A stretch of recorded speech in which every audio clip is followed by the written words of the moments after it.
It's 6:30 on October 21st, and we're here for the regular session of the regular select board meeting. All the select board members are present, as is the town manager and town treasurer tax collector. Let's start the meeting with the pledge of allegiance. The flag is in the back. I pledge allegiance to the United States of America, and to the republic which it stands, one nation, under God, indivisible, with liberty and justice for all.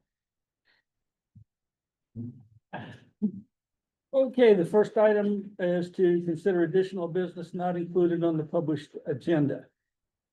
I have one item, and that is, shall we consider the matter of action regarding treatment of the Parks and Lands ordinance in the code that's being produced by General Code. I sent an email last Friday and sort of indicated that this would be part of the discussion, but it isn't expressly on the agenda. I propose we take this up immediately following the presentation from General Code as part of item 7. Okay. Does anybody have any objection with that? Yeah. Did y'all receive an email that I sent out about that? Yes, I just thought it would wind up becoming part of the general code discussion that was on the agenda. Yeah, But that's fine, but that wasn't specifically listed, so I just want to make sure we're gonna do that. The review of the expense revenue summary, was that gonna be part of the town manager's report? So I've included a copy of it all here if you'd like to go over it. Okay, but that's when we should do it, at the town manager's report? Yes. Okay. Does anybody else have anything they'd like to add to the agenda tonight?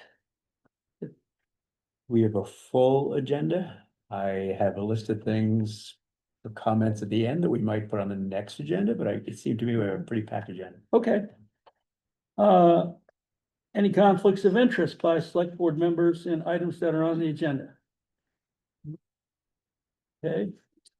Item 6 is a discussion with the code enforcement officer about an impending enforcement matter. It was listed as an executive session. If we want to move that and vote on it, certainly that's okay. I sent out a legal note from MMA to everybody. I suggest it's not a proper executive session topic, although it seems to me that it should be, but you know, the legislature didn't consult with me on this one. Does anybody want to move to enter executive session? Henry, I didn't have a chance to read your email that you sent this morning. Can you summarize? I did not either. I Wondering how I missed it. Sorry. And even having read it, without any information on what the proposed executive session is about, I assume that there might be something in doubt based upon what was shared about the ability for us to go into executive session on this, but it's hard. Well, here's the thing. The executive session statute has limited parameters about when an executive session is proper to Right. discuss code enforcement acts. This was the subject of the Maine Municipal Association legal note that I sent everybody earlier today. Yep. Sorry, I didn't see it. Also, we could just look at the executive session statute. If I have one here, I'm pretty sure I did. I could read it if you like, or I can pass this down even. No, I have the note. I'm looking for the statute.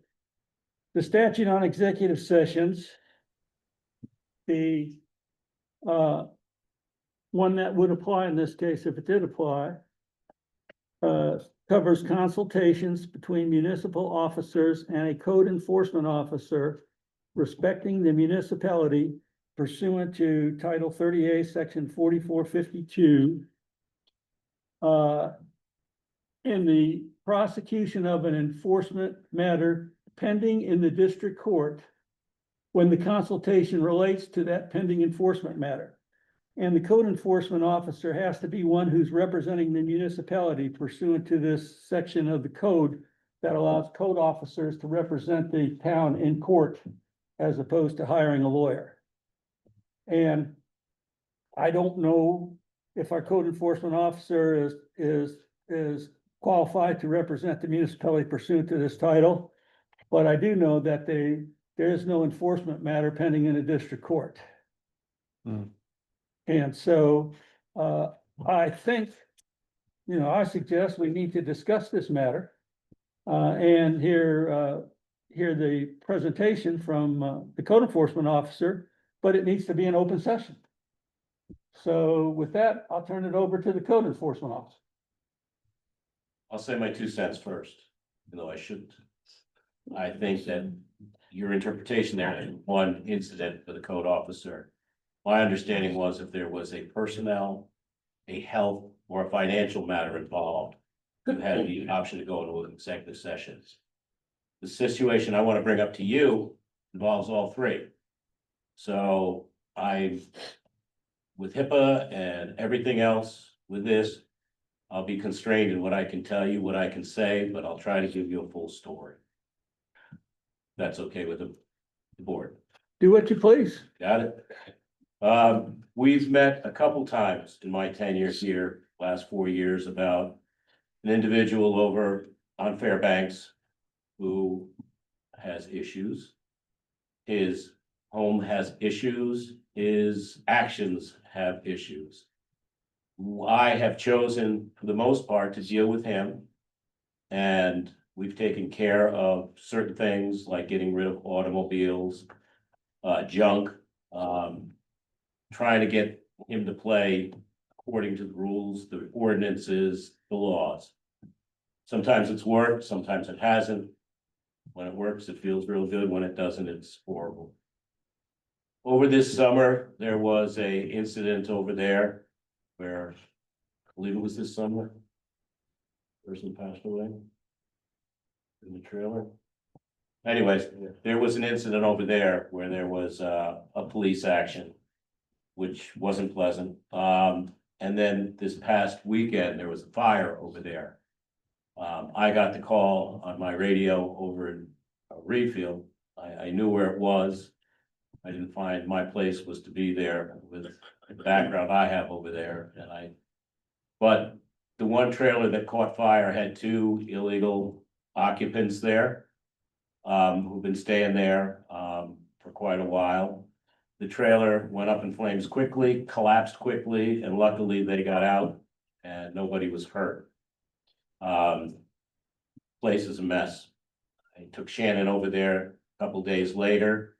She can testify to this. The place was obliterated. And there's a mess, strewn about. I don't believe this person has the wherewithal, financially, mentally, whatever, to take care of this. And there are people living over there illegally. So we're in a conundrum here. Normal person, I'd say that, we issue a cease and desist, condemn the property, whatever. But I think most of you know the different factoids that are going on here. So I kind of wanted to make the board aware, and try to figure out a way to work through this. It involved many different things. It involved cleaning up the places of town and then putting it back on a lien. I think there's some people would say, well, it'll just repopulate again. I don't know, but it would clean up a safety situation. He's also dragged another trailer on his yard, which is illegal, from his neighbor's house to replace the one that went down. That has to go. We have an issue, septic issue over there. The indigent person over there that lives in his cars for years. I don't want to mention names because we're not in a closed session.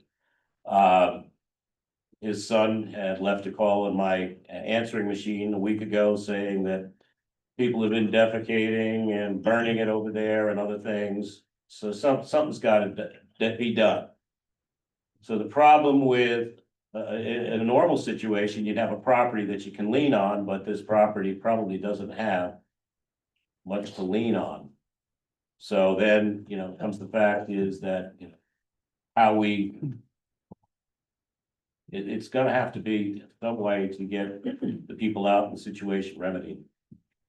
And so it could cost, it could be, town action, it could be something I do. The police don't wanna be involved, the state doesn't wanna be involved, the Department of Health doesn't wanna be involved.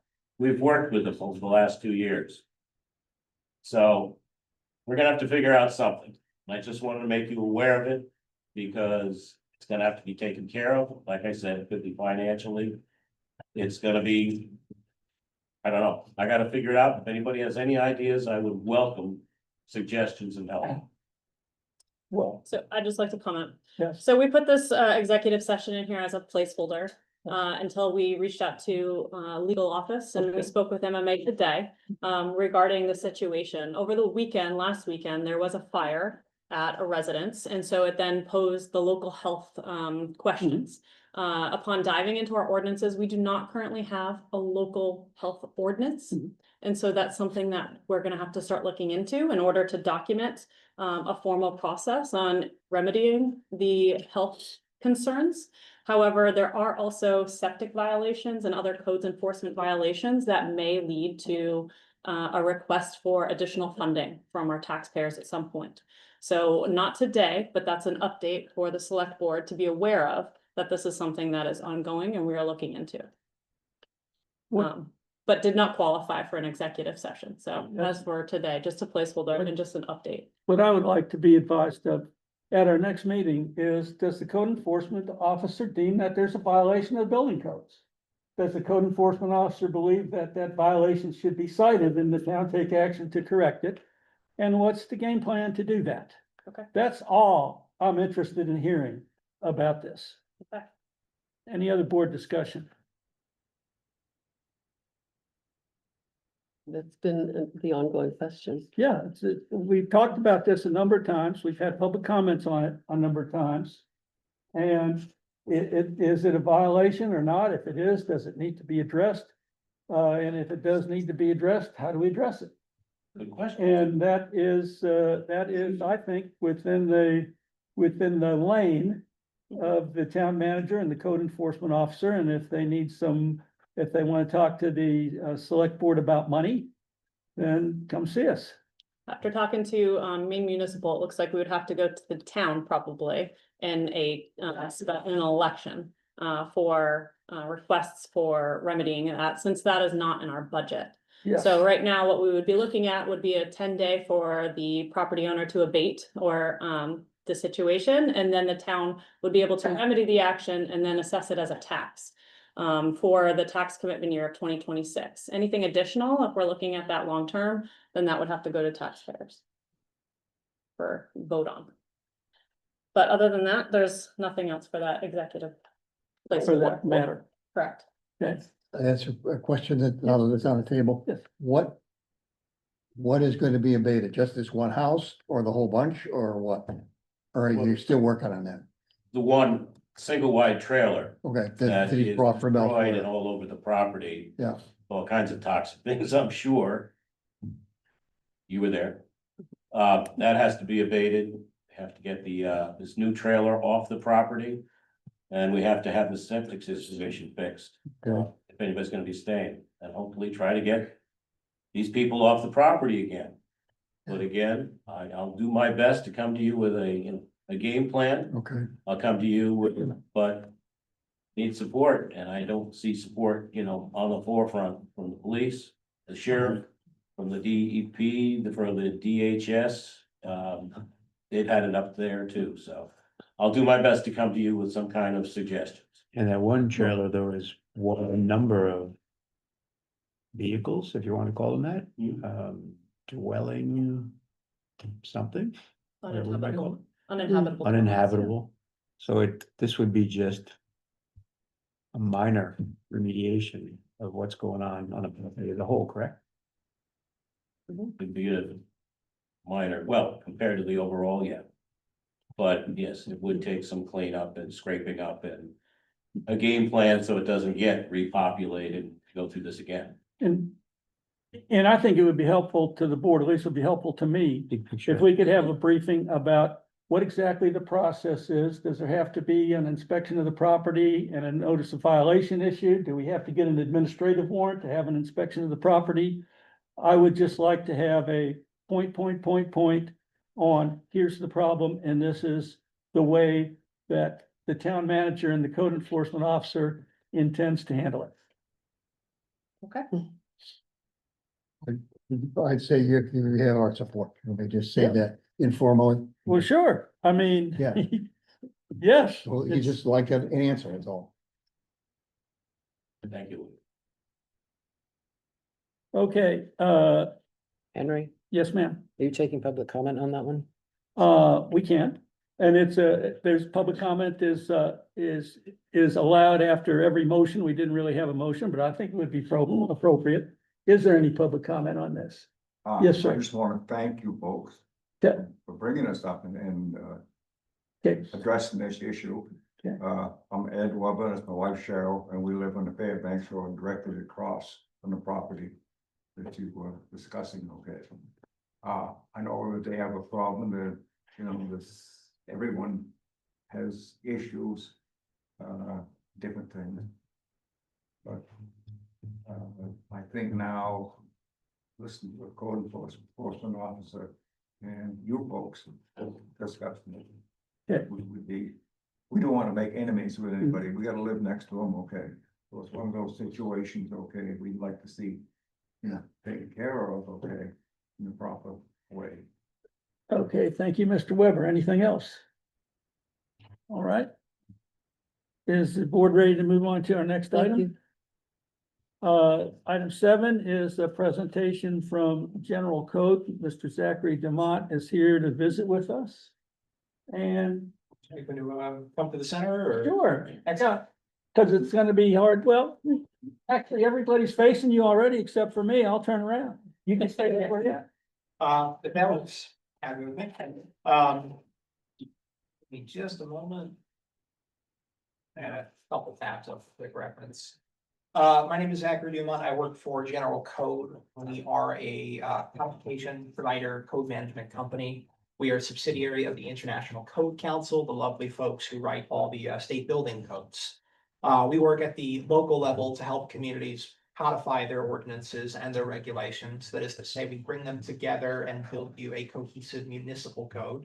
In some cases, we grab every single piece of legislation. In some cases, we grab portions of legislation to start building a municipal code and set you up for future success if you want to add on to that code later on down the road. But ideally, we want to help communities actualize their laws, make them accessible, but also make them easier to enforce. And for the residents who are in the audience tonight, you want to understand what laws your community has that are being enforced. You should be able to go online and find them whenever you need them. So the idea is to get everything out of paper books, get them digitized, get them centralized, get that single code format and structure built and ready and online. And then over time, as you amend and make changes to your municipal code, we'll be there to incorporate them in. So a little bit of everything in a very short amount of time. I'll give you some background. Part of the reason why I'm here, we started a code project in January of 2024. So almost 2 years now, but you guys are right on time. We started initially with, I'd say, 97% of the items were land use related. We had a couple items, I believe there were 2 that were not specifically land use, but that have been incorporated into the municipal code. We started with the organizational analysis. That was the first phase where we reviewed everything that we had, built you a new table of contents with consistent styling and scheming from top to bottom, chapter 1 all the way down to, in this case, looks like chapter 60 zoning. From there, we provided a substantive review of the content to figure out if there are any errors or duplications or liabilities, or what we usually find in small communities, overlapping legislation that, you know, something was adopted in 1950 and again in 1970 and 1980. And next thing you know, you have 30 different dog ordinances and they all say one of a dozen different things, right? And then after we did the substantive review, we turned that over to the town for commentary, for any edits or actions that they wanted to take. We presented a preliminary draft in July of this year, and then very, very recently, we gave you the finalized draft along with an adoption ordinance and a document we call a Schedule A, which details what items would be amended that are of substantive concern when it goes to town meeting. And again, a lot of information in a very short amount of time. How are we feeling so far? Pretty good. Excellent. So primarily when we started this project, I was working with Chip. Chip started working with my colleague Sadie Carnes, who is one of our three main editors. And very recently, I had the privilege of meeting your new town manager. And the hope, I believe, tonight was to make sure that everybody's all on the same page. We're feeling good, ready to adopt, ready to get this thing online and actually out there for use and enforcement and consumption and understanding. And hopefully it's one less project that you guys have on your plates to deal with. Questions? Yes. And I can't see you guys now, so be sure to interrupt me. Yes. This covers 8 of maybe 32 ordinances that the town has. Correct. 6 of those ordinances, I think pretty clearly are land use ordinances. 2 of them may arguably be police ordinances, Mhm. police power ordinances, being the parks ordinance and maybe the special amusement. Yeah.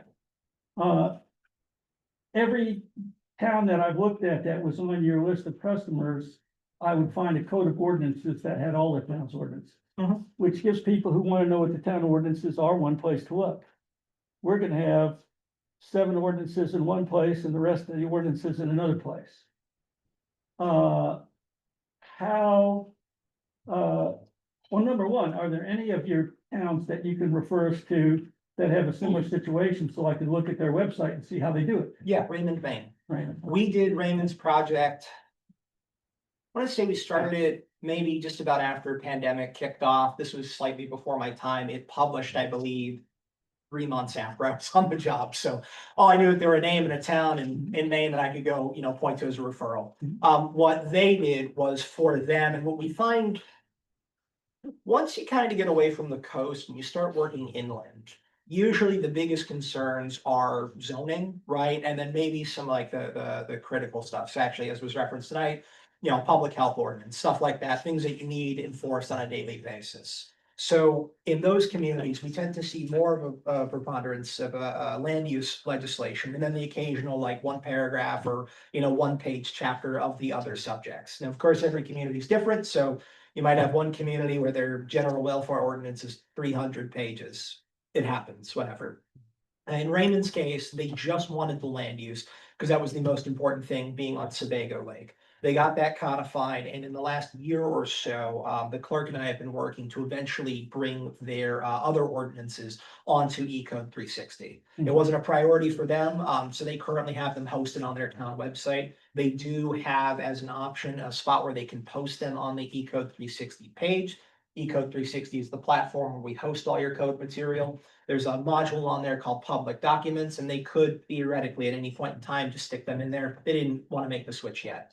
We do have a couple communities that for items that have not yet been codified, they'll put them in pub docs either while another code project is ongoing or until they're ready to integrate them in a process we call supplementation. That way there you don't have to go to 2 or 3 different spots. You can all just go right to Ecode. But Raymond, I would say check them out. It's a good little site. Now, when one of these people want to find out what our ordinance are, so they pull up the website, they go to documents and they go to ordinances, okay? Could this code be included in that drop-down menu as just another link? As land use code?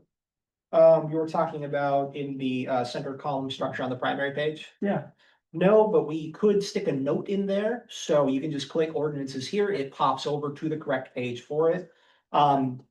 The way we codify items, and I'm not sure if this was communicated to the select board between the last time I was here and now, when we build a municipal code, it's not like taking a piece of paper, scanning it and sticking it online. It's not like creating a Word document, dealing with it online and saving it as a PDF. We hard code all of the legislative content in a programming language called XML. That XML file is fed through a system called ArborText to edit and amend. That ArborText file is then uploaded to the Ecode 360 platform. So everything that you see on the primary code page, just turn around, it's a little hard to see. Everything that you see in this primary code page is malleable, it scales, it drops down, it does what it's supposed to do. It acts like a normal web page, but it's not a situation where we can just, for example, turn on an edit button and go drop a file right there in the center and then run away. We might be able to put what we call shells in there where we could put a couple of those PDFs in there for you. It's not gonna look pretty. So what some communities do is they'll just stick a note right at the top of your code for additional information for, ordinances not yet codified. Or even, in some cases, linked to permitting system, etc. We can just put notations there. It directs them right over to the public documents section. They can all be found nice and easy. If you look at Raymond, New Hampshire, they have about 400 items in public documents, all categorized nice and neat. Their clerk, their admin, they update those when needed.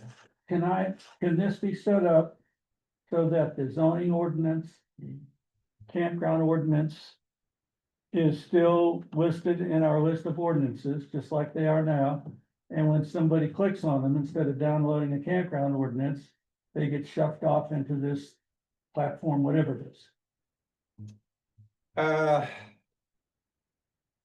not entirely understanding your question. Okay. I'm trying to see if there's a way that people who are looking at all our ordinances to try to make it so they're not in two different places.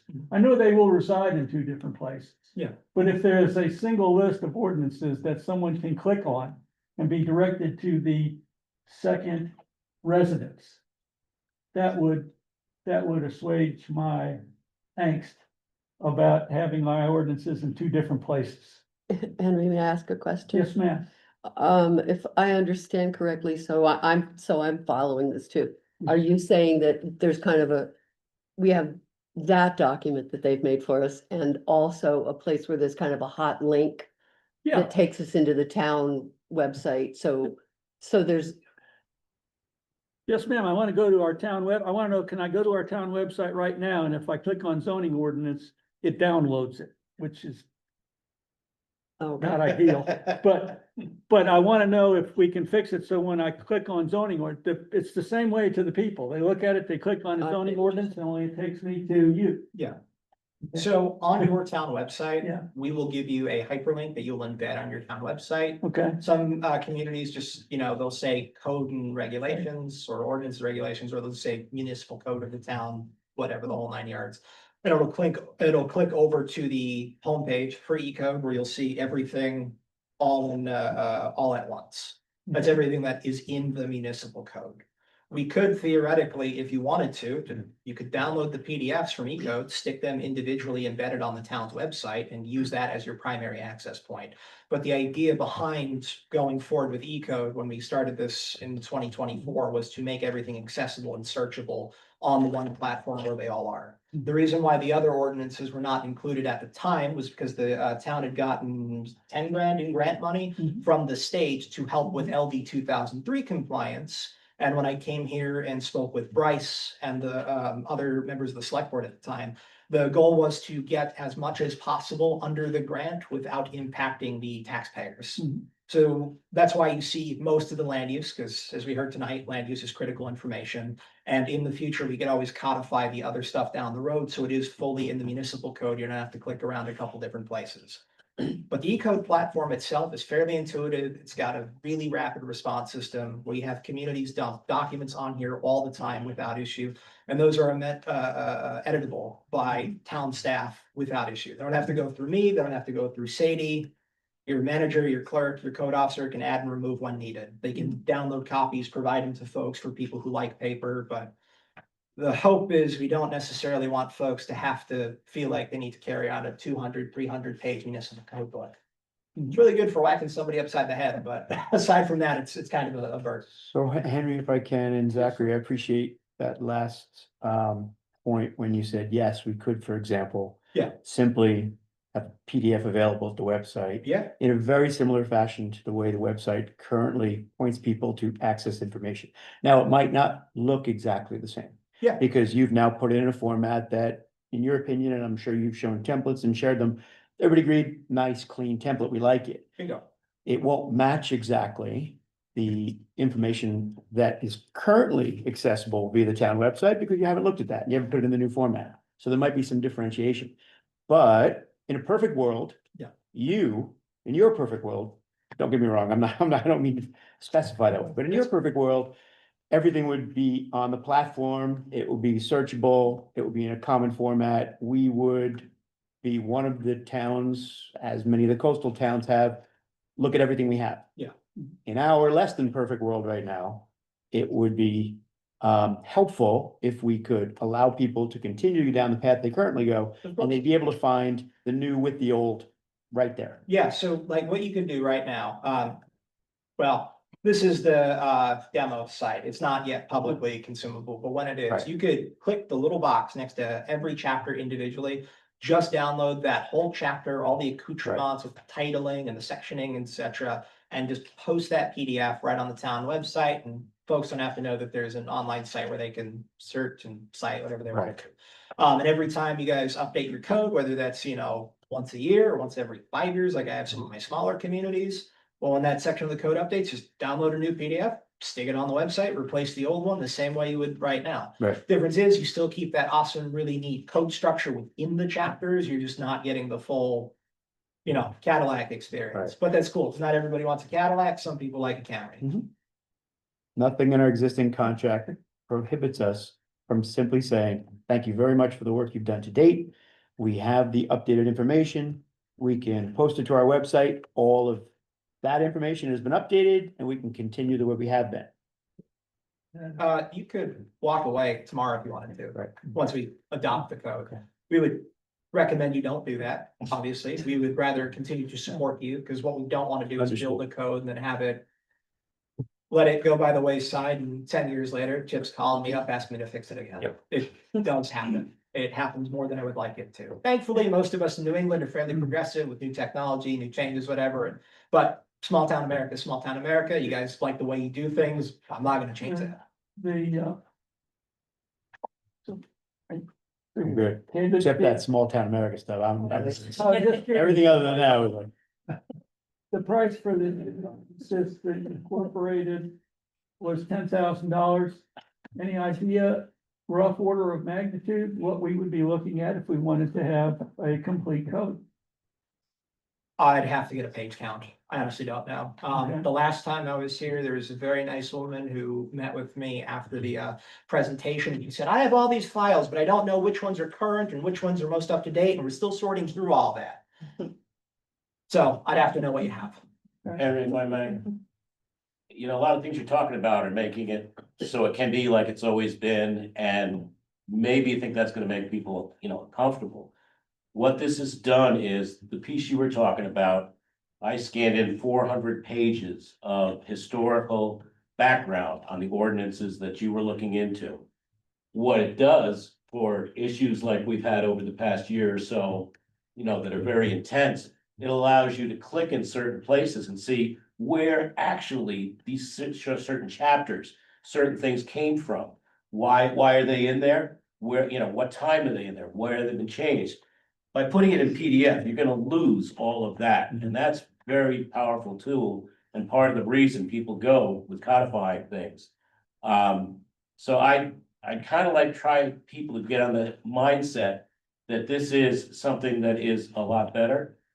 I don't think there is a place on our website right now where you can pick up every ordinance that we have. So anything we do is gonna be better. And a lot of the ordinances we have are on very old rice paper that were done by a typewriter. So I suggest that we judge what they've done. You want to do something more, it's very reasonable. We talked about the price a while ago, to put things in. This was done because when I came in 4 years ago, they said it was one of the number one things they've been trying to do for 10 years. This was an answer. We had, LD 2003 come in, we found a, source of funding. So this is why it was done. Let's take a judge of, how this is done. This, I think you'll be publishing the product online so people can use it and look at it, so. Yeah, once it's adopted, typically, I think it takes a week or so to get it live and out there, and then. I can't remember if we quoted for like 2 or 5 printed copies, but I think you get at least 1 book minimum. You'll get that about 6 weeks afterward, nice binded, embossed, whatever you need. A little bit, to expand a bit more on what Chip was saying about, what you lose by going to PDF. We have some communities that we have served now for over 55 years. We've been in business 67, so over 55 years. Barnstable, Massachusetts is somebody who's been with us for 50 years now. They're going to do what we call a recodification. I am waiting for their attorney to sign the agreement, hopefully this week, fingers crossed. It's been a long summer, but that's a 25 years look back at everything they've done in the last 2 decades and a half to go through and figure out where they were, where they want to be for the next 10 years, and how we as their codifier can continue to serve them. In that time, they're able to go back, at least on the digital platform, and look at the last for 2025, 14 years worth of legislative updates that we've done for them. There's a digital archive that they can go back and see very clearly, okay, this was the code on May 1st of 2017. Right, here's everything between May 1st of 2017 and September 1st of 2017 that was pending incorporation into the code. Easy peasy. So you can go back and get those old ordinances, or in their case, warrant articles when needed. There's a lot of functionality that's there that, yes, it is a transformation, but I'd point to your neighbors nearby over in Wales. They started their project in December of 2023. I came here 3 weeks later, and we started something here too. They're going to be online very soon. You guys are great examples of small town municipal codes showing the rest of Maine what you can do. It's a matter of embracing the digital. I hate to say it that way, but it's kind of true. Is Wales codification comprehensive? Yeah, same thing. Same So- project, so- just slightly different size. No, I asked us to have all the ordinances. then. I believe theirs does have everything, yes. Um, I think that's my biggest concern, because when this was first brought up, I was under the impression that we were gonna have everything codified and live online, and I was very excited about it. So I'm a little confused now that it's going to be somewhat piecemeal and scattered in terms of accessibility. I was on the planning board at the time, Mary Ann, and I remember when it was introduced to us, we knew that it was gonna be, how much can we do, Mm. given the budget that we had? And Yeah. so however that got lost, Yes. that's where we Yeah, were. I'll take responsibility. Yeah, I'm not surprised, But but this is now it's hard. just knowing what our options are. Right, now, I had some questions on the actual, how an amendment works, and I've reread your one section a little more carefully, and I think I have an idea. If I can tell you what I think, tell me how screwed up I am, okay? I'll say it like that. If you have, if, let's say we have a zoning ordinance on this. Yeah. Deal. Somebody says something about affordable housing and your zoning ordinance needs to be amended, or we decide we want to make some changes to the zoning ordinance, or we decide we want to make changes to the appeals board section of the zoning ordinance. Okay, that has to be approved by town meeting. Yep. Now, here's what I think the process is. If we decide we need to modify the zoning ordinance, we can draft the modification. Yep. And we probably would try to draft it in code format, Preferably. and I would send it to you and say, tell me what you would charge to incorporate this into the code. You said Board of Appeals, so you draft a warrant article, because we're talking town meeting. We, the town of Lane, amend chapter 60, article 3, section 1 to read blank. You send it to us after it's been adopted. And you'd say, we want to get this in, give us an estimate. They'd review it, say, hey, it's X dollars. Do you want to move forward with that update at this time? Yes or no? Okay, but so the code would be updated when the code is updated, the town meeting needs to approve that update, correct? You would amend at town meeting. Sorry, you would adopt at town meeting, you would send that warrant article to us, we'd incorporate it. So you adopt legislation first, then we add it to the code. We never codify or supplement anything in that hasn't been adopted by the town for obvious reasons. Okay, when I read your supplementation section, I was under the impression that a code gets adopted by the legislature, by the town meeting. Yep. And it resides it's an ordinance, but it resides as a pending code amendment on your website until such time as it's incorporated into the code. Yeah, so And then So what I would anticipate if I had a new ordinance is I would go to the town and say, do you adopt this new ordinance? And I would also say, will you, obligate the funds, I can't think of what it is, but what the language is, but will you obligate X dollars for it to be incorporated by general code? Yeah, so most communities, they budget for the E-code annuity and the supplementation. It's done a couple of different ways. Most communities, I feel like for the most part, what I see is they just do a line that says codification or code maintenance, code management, whatever. So when an update needs to occur, they just draw down off that budget line.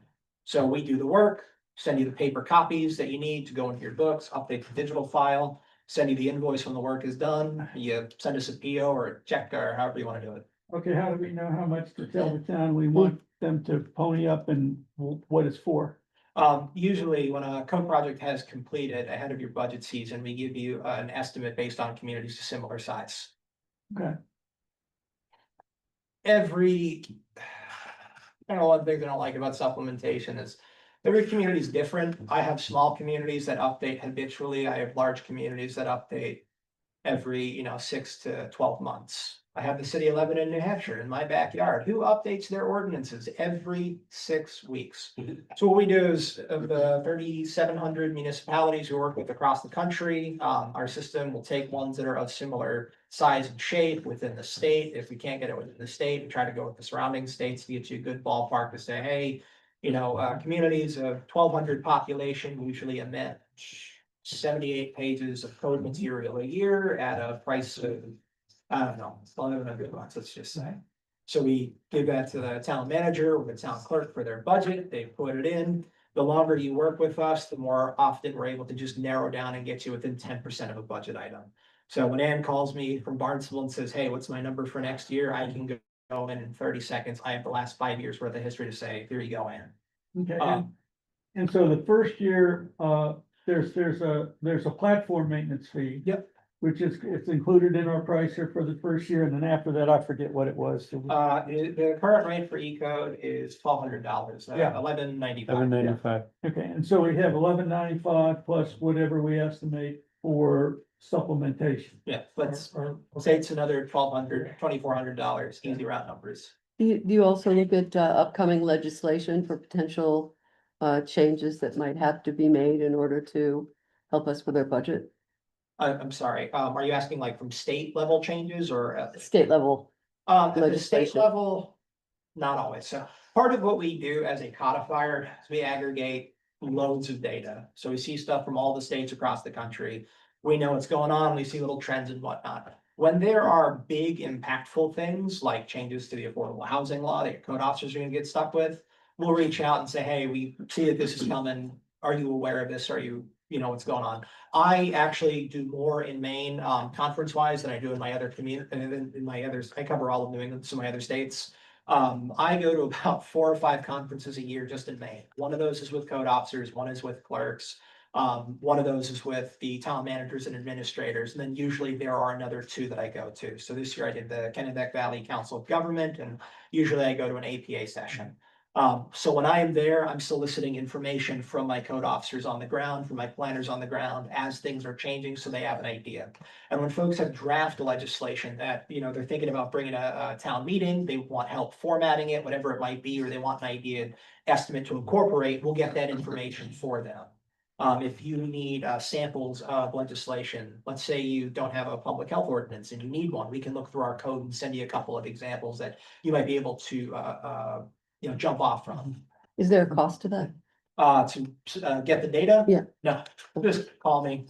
While you folks were talking about the fire property, I emailed your town manager 2 examples of public health ordinances.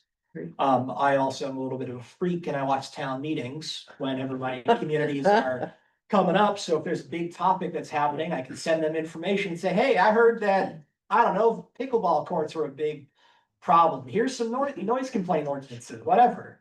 But, I'm here to serve you. Mary Beth, who handles my supplementation support, is there to help you. Sadie Carnes, your editor, after she's done your project, I will still bug her. If you guys have questions that I can't answer, she'll give us info. We're a small company. It's about 125 of us in 5 states. 90% of the staff are in Western New York. That's where we started back in 1967, thereabouts-ish, something like that. That's where we're gonna be for a long time. So we're very tangible. You know, there are some communities out, or some companies out there that, you know, they do web-based stuff, they do, you know, voting machines, whatever, that, you know, to get a line to somebody, it usually takes a phone tree and a couple different people. Your town manager called my cell phone yesterday. Your code officer called my cell phone, you know, a year or so ago to get this meeting set up. So we're real people. Just bug us. One other question, and then I don't have any others. Sure. If we have a code that needs substantial revisions at this point in time, it seems fair and reasonable and consistent with your agreement that there would be additional charge for that. There may be, yes. Yeah, It depends on what it is. yeah, if we just decide at this point in time that we wanted to eliminate one. From the code, Your parks chapter, huh? your parks chapter? Yeah. You could probably pull it out if you wanted to. Yeah, there should be no extra charge for that. We'd have to talk to Sadie. So like I said, we hard code stuff in. Okay. I'd have to figure out what the labor hours is for her to remove it out. Okay, So she might be able to just simply delete it. I don't know. That is a technical side of the business that I don't do. So okay. usually when we ask for changes to be made or like new material to be added, we just double check with the editor. If there's anything that they can fit in there without additional billings, they Mhm. really do like to try to do that. Yeah. We don't like sending more invoices than we have to. And I did ask you a question, that I sent you that said, can you give me, and I know you have to see an ordinance, of course you can give an estimate on it, but I said, can you give a ballpark on what it would cost to add an ordinance Mhm. that wasn't on the code that's equivalent to the campground mobile home park ordinance? Yes. I know I answered that question. Oh, I'm did just you? looking. I didn't see it, I'm sorry, I missed it. As No, far as no, the, it's as the, okay. as the Or, price, I don't know if I answered it totally, but I definitely put something in there. okay? Okay, there we go. I just like- yeah. Question 2 in 7 parts, part 5. As mentioned above, the town has a 3-year guaranteed rate for supplementation. So that was my cop out of saying I didn't know right away. But I didn't want to leave it blank. Okay. That current chapter is about 5 pages long. Mhm. Your supplementation rate's $28 a page. I'm not really good with math in my Oh, okay. head, but let's say about $200. Okay, so if we add a code. Yeah. If we draft it. Yeah. Town passes it. Yep. For you to put it on the code is only $28 a page? Yes, you're locked into that All rate. right, that's what I needed, okay, that's. Yeah, no, it's in the agreement. I think page 12, Okay, it's in there. Okay. 32 pages, so it's bound to be on one of them. all right, But I'm pretty sure it's page 12. okay. Yeah, so what we do for new clients, because estimating your legislative activity is so ethereal, we try to give you a fixed rate for 3 years, so we can get you a general ballpark within a very short amount of time of like, hey, you guys are always changing 5 pages worth of legislation a year, or hey, you guys are always changing 300 pages of legislation a year. That way there, we can get you after the end of 3 years, we're able to say, boom, your page count, your average annual spending, here's how you budget. And I'm kind of a simpleton on this tech stuff. We write it. You incorporate it. Yep. $28 a page. Yeah. Have I got that? Okay. Yeah. Well, Do you do any review? yes, we can, if you have.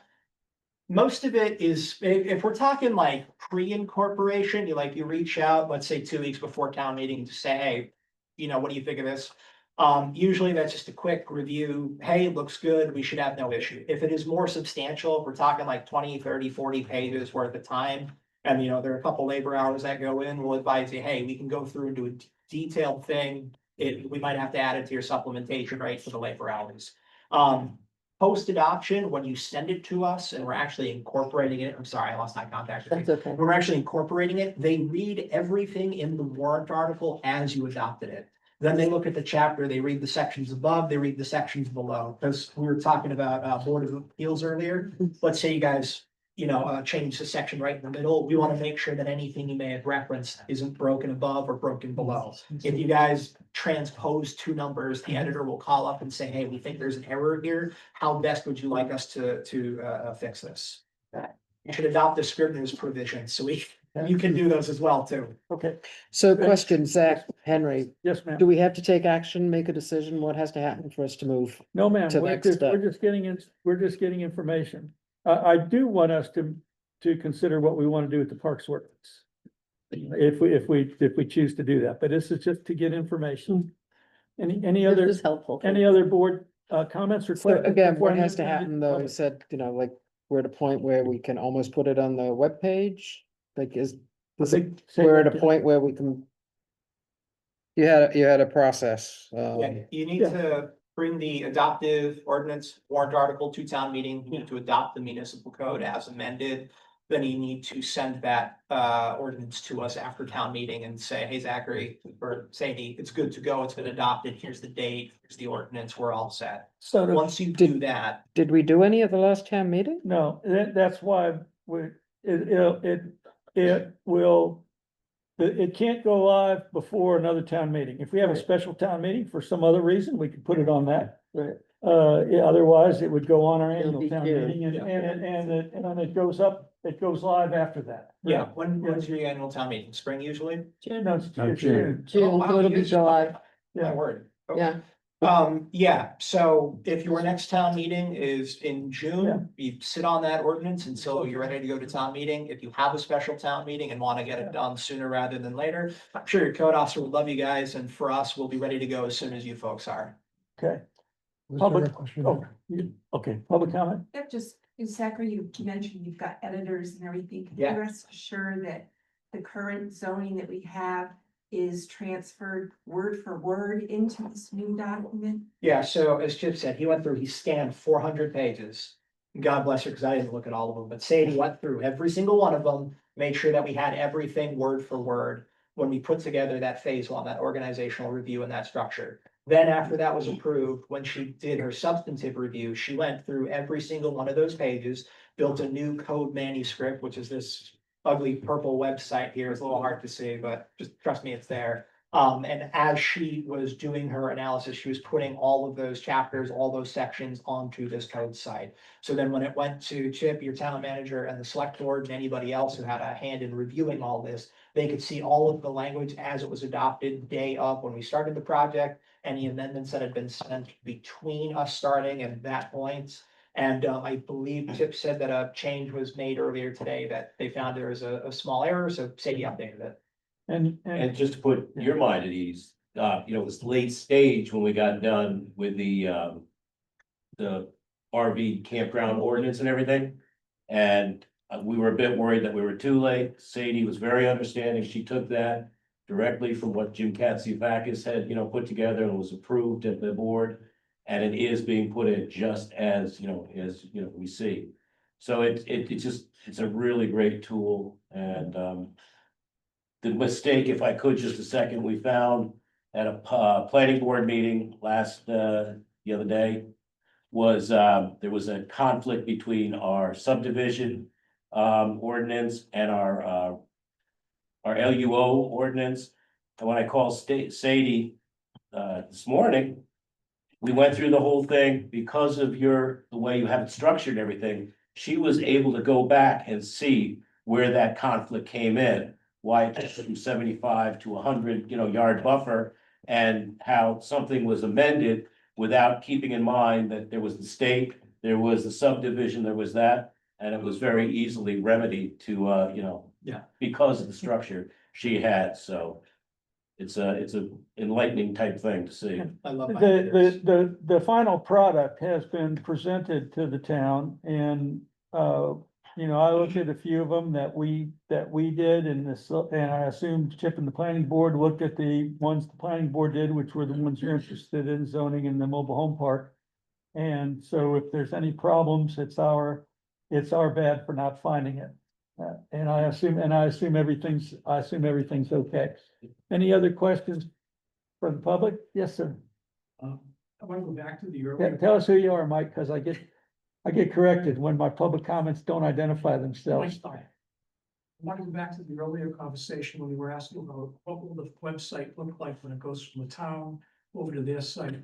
Are you familiar with the term sandbox? Yes, Sandbox means that you take a an almost finished product, you put it in a sandbox, which the public, which select board could use. People who need to look at it can go in and test it out before it goes live. Is that something available that you could do so the select board or code officer could see before it goes live and then they could tweak it? When we delivered the drafts in July, no. One second. July. I like to be definitive. When we delivered the analysis in October of 2024, that's when this purple website went live. Every member of the select board who requested access got it, your town manager and your code officer were given access immediately, and any other staff members that needed it were able to log on and see. It's not a public asset technically, but we could always plug it into a monitor and you could play around with it. Because I guess the question was, what's it gonna look like when you're on the town website, ordinance page, and it says these 8 go over here. And there's questions about how's that going to work? Would that sandbox allow them to see how that would actually take place? I have a couple communities in Massachusetts that are a little bit fragmented and, in Massachusetts, they're a little bit weird with their committee regulations. So in Mass, your planning board has legislative authority, your conservation has legislative authority. It's a nightmare. Those committees don't always necessarily want to codify and add to the municipal code their legislation. Sometimes it's only like 10 or 15 pages. They just want to deal with it in-house, whereas the rest of the municipal code is 300-400 some pages. So on the town website, when you go to, you click the little button that says, show me the ordinances, show me the bylaws. It'll bring you into a secondary page where right at the top is the link to eCode 360, our platform. Then below that, there are links for all the other stuff that's been adopted. On the individual committee pages, there will be additional links for legislation. The same files, the same link, they all go to the same place. So their IT folks who just nested them in through. If you have an IT person here on staff, they can call us, we'll help them figure it out. It's super simple. Okay, Zachary, if you could tell, you told us about Raymond, Yes. who has a bifurcated type system. Yeah. If there's a couple others, give them to Shannon, and Mike should be able to go on that town's website and see how they did it. Yeah. Correct, okay. I'll start digging through. Okay. I'll see what I can Alright. find. Okay. I serve 315 municipalities. One of them is bound to have something similar to what you folks are asking about. Well, if we're the only one out of 350 that has it split like this, then I think we need to think twice about what we're doing. So, so if there are others, it would be handy. That one way to see how it looks is to just go to a town that's done it and see what they have. Start to. Okay, anything But else we by Don't then? have to split it. We can take, for example, a PDF of what you've done and put it in the same, whatever repository we're currently using. Yeah. Whether it's cloud, whether it's on a hard drive, someplace, but we can do that. Page, It right? wouldn't be any different. We can point people to their platform, or we could keep it in-house. I'm not saying that's an Yeah. elegant solution, but we certainly can do that. Can you- I would also Yeah. prefer to have it all on the same platform. We can search it on yours, that's great, but Yeah. there's an annuity cost involved. So Yeah. the only reason my question is before, No, no, and the good, so we have all the options available to Actually, us, it right? helps you to understand. Anything else? Anything by the select board? To Zachary, identify- got any parting words for us? Yes, I just wanted to say to Tom's point, when it comes to the annuity, doesn't matter how much more your code grows from now, the cost will come when you're adding stuff individually to do that editorial work. But if you have, let's say, a 3,000 page municipal code, Mhm. like we see a lot in California, Washington, all that fun stuff, the annuity is the same, whether it's, a 200 versus a 2,000 or 3,000. So if you guys 5, 6, 7 years down the road from now said, hey, we want to codify another 350 pages worth of ordinances, we'll do a project, get everything in, there'll be a project price for that. You don't have to worry about that annuity jumping up a whole bunch of dollars because you decided to add more content. So our current three-year annuity price is $12.95 a year, $11.95 a year. Yeah.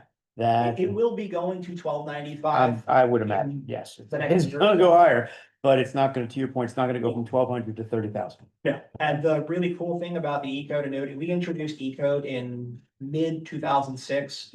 The internet was a very different place then.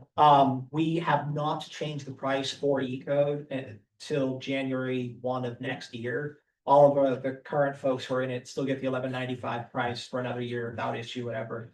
But we went almost yeah, almost 25 years without changing it, Okay. so. Okay, I'll Thank leave you folks to take me out, please. thank you, Zachary. That's been very Thank helpful. you. Thank you very much. And you can stay and listen to the rest of our business, or? It's really good. Or you could dial in and watch us. Or you, yeah, you can dial in and watch. Respectfully, it's a 2.5 hour ride. Okay, thank you, thank you. Thank you very much, Zach. Cheers. So in connection with the same item on our agenda, let's visit about the Parks ordinance. Mhm. The Parks ordinance is one that we didn't change, so the document that was codified is the 30-year-old Parks ordinance. Okay. I sent out a memo that gave my take on it for y'all consideration. And I kind of see, three possibilities. Leave everything like it is, which leaves us with the 30-year-old ordinance that has some, I think, pretty silly provisions that I also think violate some of our grants that we've received. We can revise the ordinance and request further revision to chapter 28, and they would be perfectly justified and reasonable to charge us an additional fee for that. Or we can just delete chapter 28 from the proposed code and revise or replace the ordinance as we would any other ordinance that's not included in the code. The general code does, as we've discussed, it doesn't codify all of our ordinances. Basically, people classify ordinances in two groups: land use ordinances and police power ordinances. All the general code stuff is land use ordinance, with the possible exception of the amusements, and that probably is a police power ordinance. It wouldn't, I don't think it would do any violence to our program here if we decided to delete the parks from the code. Or whatever. And I'm not suggesting that we come up with a new ordinance tonight. I think we should do that this year. We kind of got stuck on it last year. But we do need to decide what goes in the code pretty soon so they can finish their work. And if we want to revise it, we need to revise it and give it to them and get a price. If we want to delete it, we need to tell them that. Anybody have any ideas on that? I thought we spent some time going through that. We did, and we And never, didn't we never reached, we never never reached got any to a consensus conclusion on on it. it? We never reached any consensus on it. Actually, we ground to a halt on the issue of whether the town park surrounding the Ladd Center is governed by the town or governed by the Ladd Board. And that was the end of that. And we never called for a polling of the board to find out what their consensus is. I mean, I know what I think about it, but I say whatever 3/5 think about it, that's the way it ought to be. But we never got to that point last year. It should be a consensus of thought, or is this not something that is specified somewhere in some record? I mean. What do you mean? What happened? No, specific to who controls that property around the Ladd Center, the building that we're in right now. It's a town building and it's a town land on the parks, they're town parks and the issue is, do the rules for those town parks, should they be set by the town or should the rules for those town parks surrounding this building, which might include the courts as opposed to the other town parks, should that be set by the Ladd Board? And there are pros and cons to all that. My opinion, which is just one of five, is that it's a town park, it's a town park. The town sets the rules. Yes. But if the town sets the rules, then the town has obligations which some of the other of us might not like to do. For example, if there is a pain in the neck with scheduling pickleball and tennis court time, and it's a town park regulated by town, then that's our pain in the neck to take care of. We shouldn't say, okay, Ladd Center, you guys handle this. I think what, and that's just me. And so, Don't we have some latitude to finesse that whole thing just a little? sure, And say, in this case, with this particular property, there are these rules that will be followed. yeah, no, that would be in the ordinance. Then that's Right. what the old ordinance basically said, that the property surrounding this building, I believe that those rules were set by the LAD board. That's my recollection I of can it. read the language if it. Yeah. All uses of the facilities and lands of the Lad Recreation Center shall be governed by the Lad Recreation Committee. Yes. That's the Okay. current language. Yeah, and there is really, the Lad Recreation Committee, I think is a non-existent entity, but I would presume that would fall under the Lad board, but maybe not, I don't know.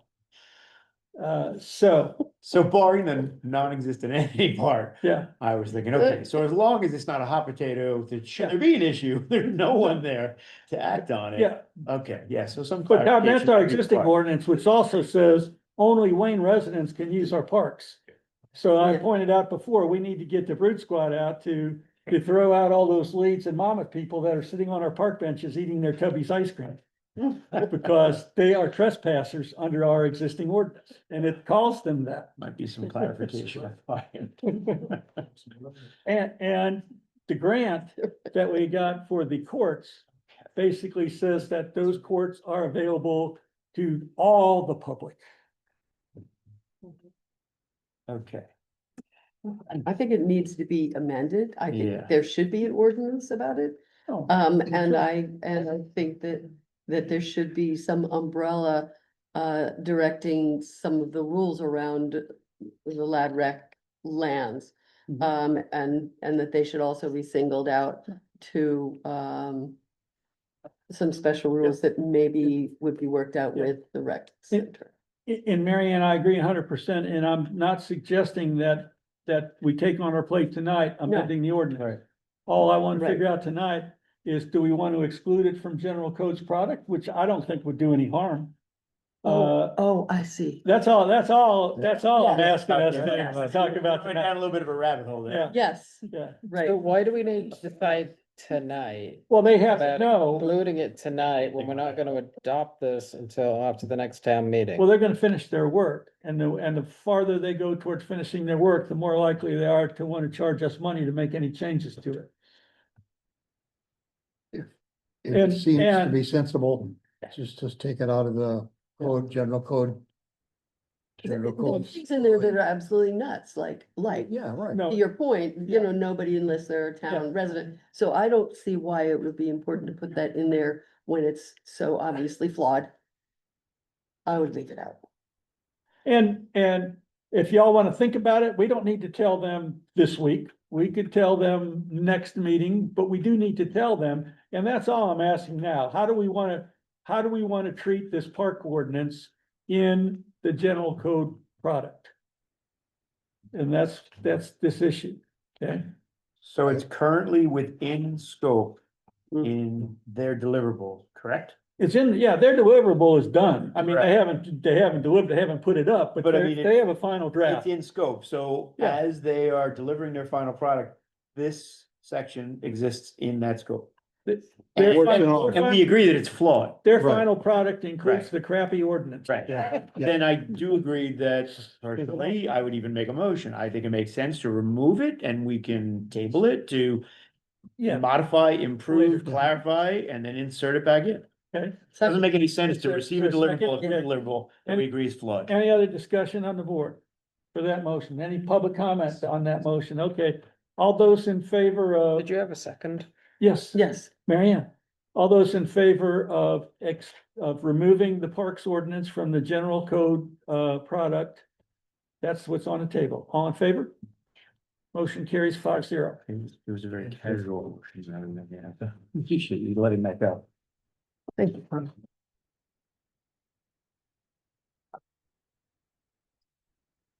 Less than a bit.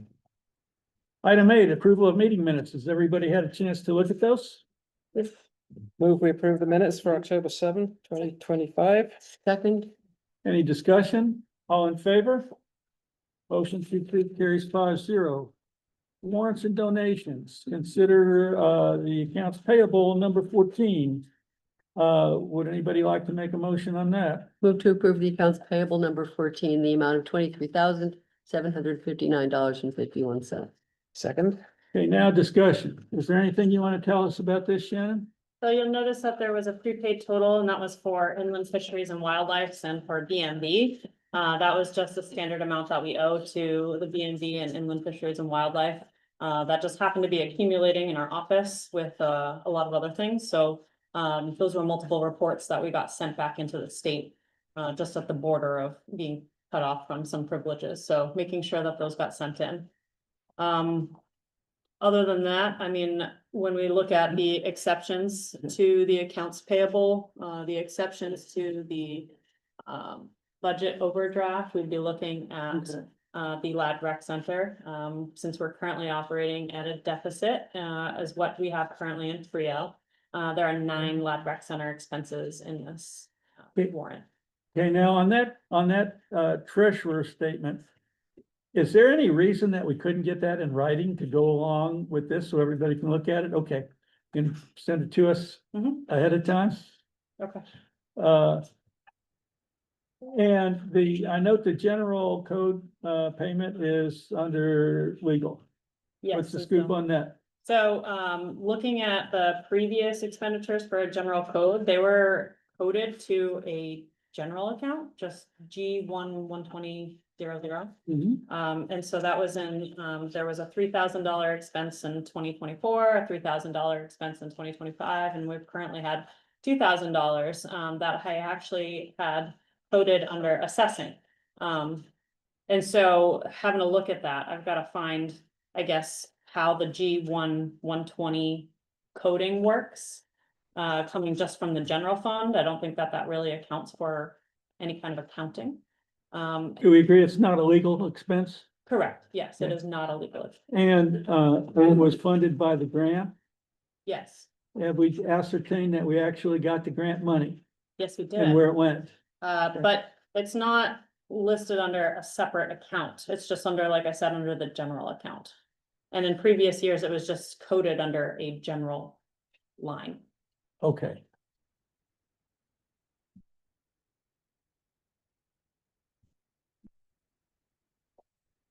Any other questions or discussion about this warrant? So I'm just a little puzzled, the Drummond Woodson attorneys at law, is that a different Yes, lawyer? What's the story on that? so that was for the review of the request for proposals because our Bernstein Sure lawyers had a conflict. Well, Request for That- proposals To for. review the contract for our paving. yeah, contract. it was to review the contract, Yes, it was. yes.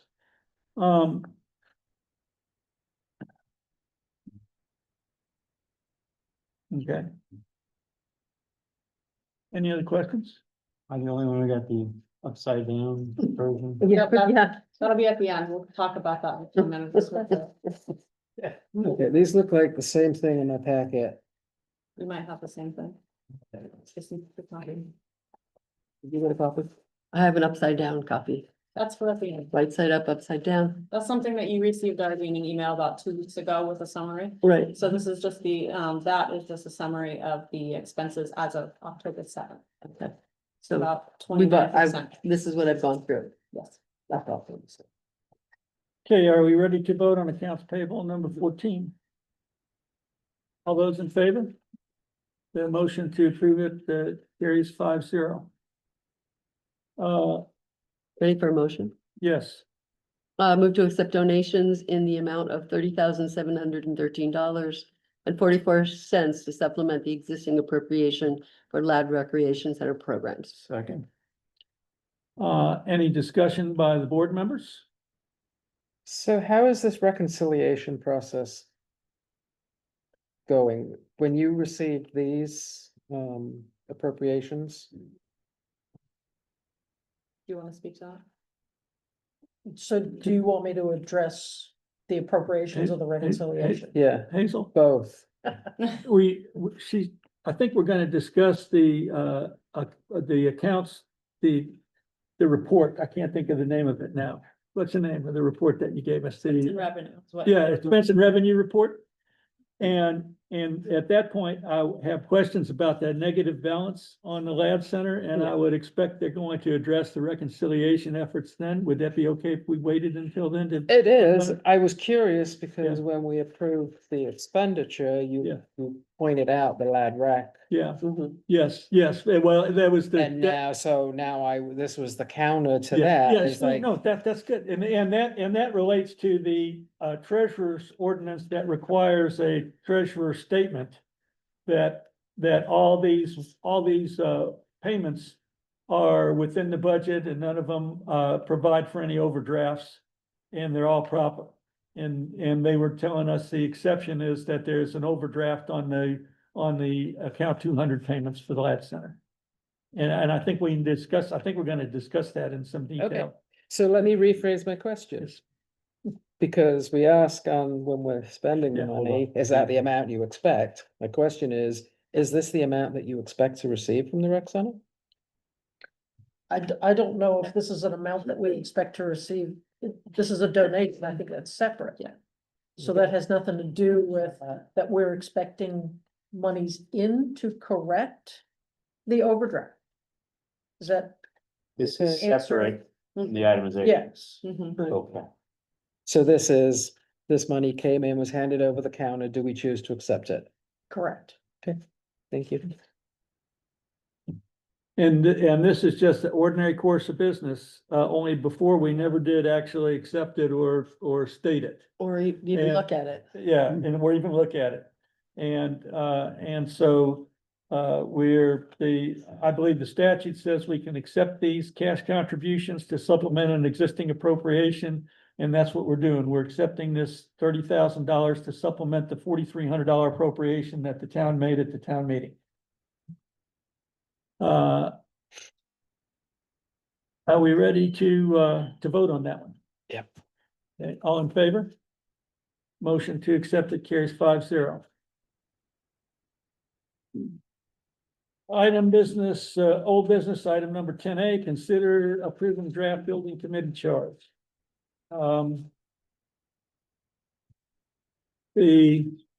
I sent, out on an email, I don't know when it was, sometime last week, red lines, the documents that are in our packet don't show the red lines, but they're the proposed charge with those revisions accepted. And just to make it easier to talk about it, I put line numbers on it. So if we want to talk about changing line such and such, we can. Does anyone have any additional modifications that they would like to make to the building committee charge, or any discussion regarding any sections of the building committee charge? You had incorporated the specific items that came up in discussion last time, right? Yes, sir. Yes. Let me check the notes, I'm missing something. I thought that we had talked about the membership, We did, including someone from the fire department. that's what I'm looking for. Yeah, and something else that I don't recall, but the fire department certainly is what occurred. to me. Okay. Lad Rec Center, Oh, Lad Rec, thank you. this is the buildings, yeah. Right.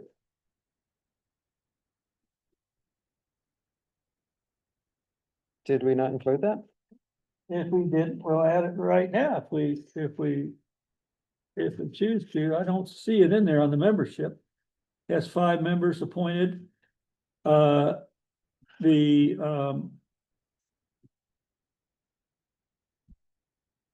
So do we want the appointment to be one representative of the fire department?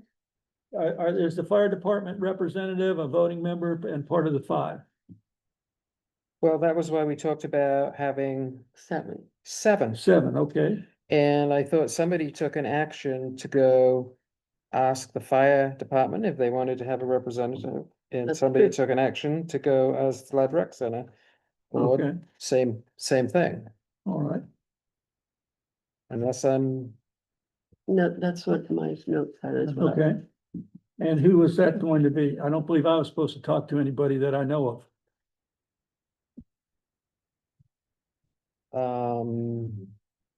Was it Shannon? Yep. Did they want to stay on, did they want to be named and, I forgot to check with a representative of the fire department and the other group. Okay. then that's pretty Well, significant. I But think no, no, I we think need to that's know that. significant. Yeah, let's table it until next week. And So other than that, is there anything else? let's also Yeah. then, well, I guess we can't decide on 5 or 7 Well- now. Whether they should be voting members if they're interested in being part of it. Well, let's talk about that. If they're interested in being part of it, Yeah, do can you we want them to be decide voting that? members? Yeah, do we want them to be voting members and increase the body to 7-member committee? We don't need to go to that because we have a select board. But to say it's a non-voting member anyway.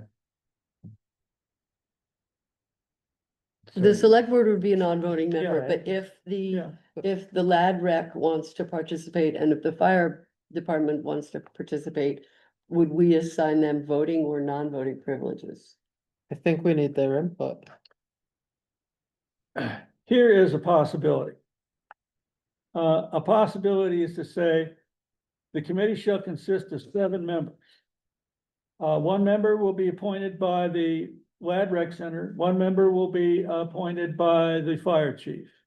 5 members will be appointed from the community at large by the select board. In the event the Lad Center or fire chief choose not to appoint a member, an additional member from the community at large will be appointed by the select board. Sure. What do you think? We could do that, or we do could that. say if they don't choose to participate, we just drop it back. To to 5? 5 members. We just. I think that's the direction I'd prefer. to go. Okay, Yeah. So we just have to find out if there's interest in those folks being part of this committee. and you won't be able to know about that, and I mean, it's fine, but you won't be able to know about that until sometime after the second Monday in November. Why is that? Because that's when the lad board meets to give you an answer. They met last night. Yes. Oh, We could probably get you an answer quicker. Okay, Does So that would does be- that take a board meeting for you to? I don't think so. okay. that'd be Decide. helpful. Any other items that we would like to change? None. Okay, and so that is set aside. Okay. Infrastructure. Consider approving the draft infrastructure committee chart.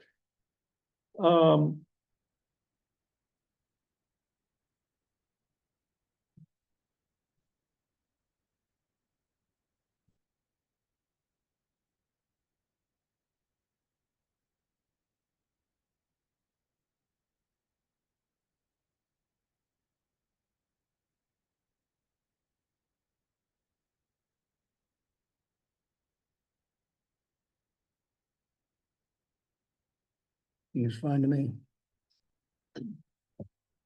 On this one, I was talking about, getting involvement with the budgeting committee and, I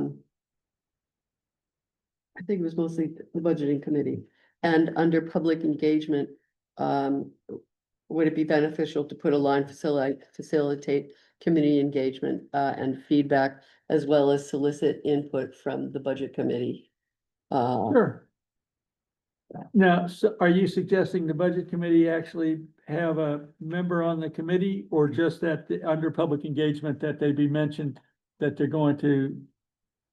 I just think that they should be involved. I don't think that they should necessarily be on the committee, but I think that they should be, Talked about it a bit, right? yeah, And we talked about how it would be helpful and intuitive if there was a consultative or at least some interaction between, but I agree, it might be worthwhile to suggested in Yeah, writing. yes. So it's not a forgotten thought, Yeah. but we did talk about that. Because as they do their Well- planning, it's going to be crucial that the budget committee Well, one of takes the, those one of their things into duties, account. well, since one of their duties and responsibilities on line 23 is budgeting. Yeah. It seems that maybe the budget committee ought to have something to do with that. Yeah. Hmm. I don't want to disconnect, Uh, until May. uh, Reviewing recommend Provide- annual what- budgets for infrastructure projects, soliciting input from the budget committee. Well, I would say the infrastructure committee really ought to be providing input to the budget committee. Yes. Yes, that's, Yes. yeah, so. But they, So we want to say, review and recommend annual budgets for infrastructure projects, including maintenance, blah, blah, blah. They can make recommendations to the select board and budget committee yes, to include in the budgeting process. yeah, because I think Okay. when we left off, last time we talked about this, we were saying, well, they come to the select board anyway, but I think it'd be very much more direct if there was some kind of wording that they go directly to the budget committee, so we wouldn't be Okay, having to interpret and So- get into the okay, middle. so we're gonna revise it to indicate that under duties and responsibilities number 3, which starts on line 23. That this review and recommend exercise is going to be to provide recommendations to the select board and to the budget committee for annual budgets for infrastructure projects. Is that fair? Yeah, that's fair.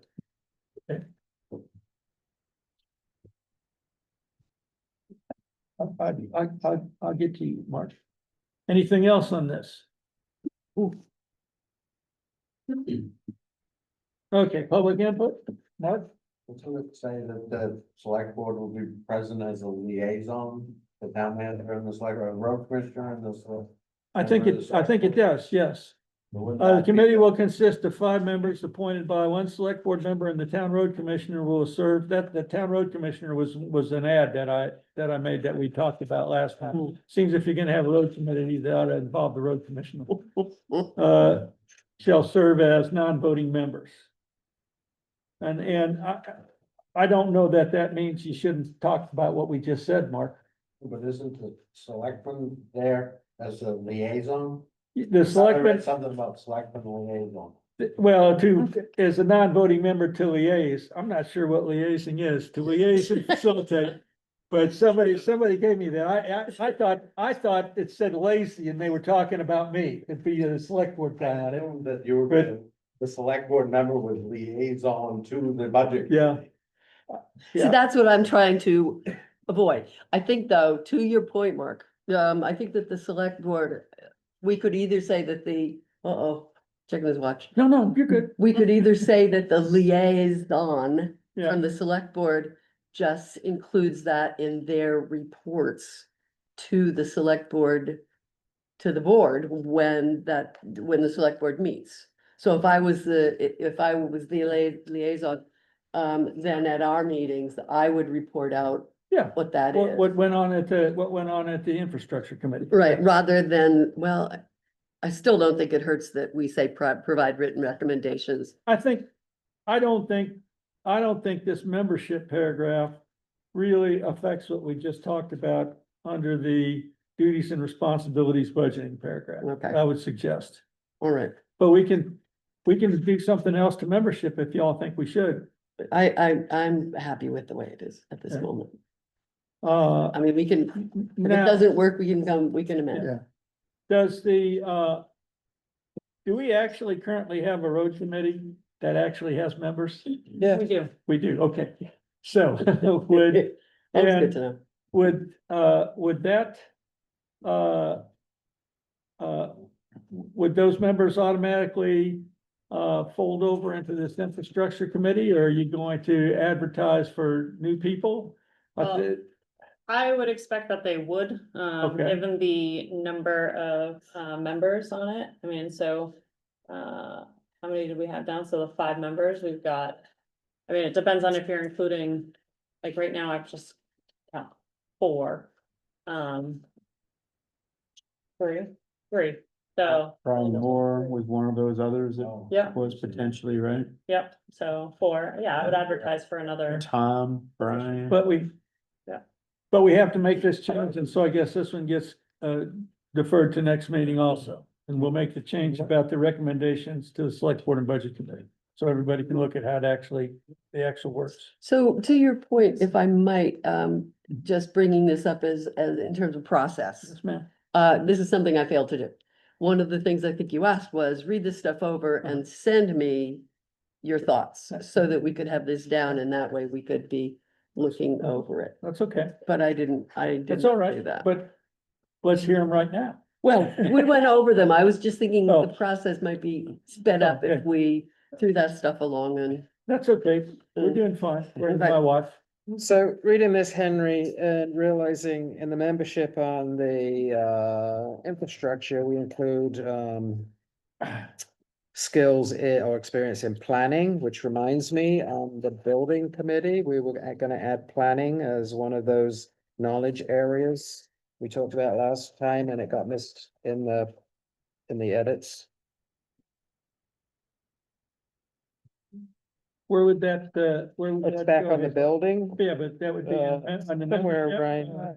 Line 34, between Okay. line 34 and 37. So 36, we talk about bringing knowledge or interest in construction, historic preservation, facilities management, community development. And we want to And we add were gonna add planning. planning. Okay. I'm going to add planning before construction. Is that okay? Wherever. You can alphabetize them if you want. No, that's okay. Then I have to know my alphabet. So. Anything else on the infrastructure committee chart? Okay. Henry, That's put off. Yes, sir. Eric Steniker, just one comment. I don't think this rises to the level of an additional member to this group. But I would think you would at least want to consult with your village dam keeper, since the dams and bridges are within the scope of this committee. Yeah. Okay.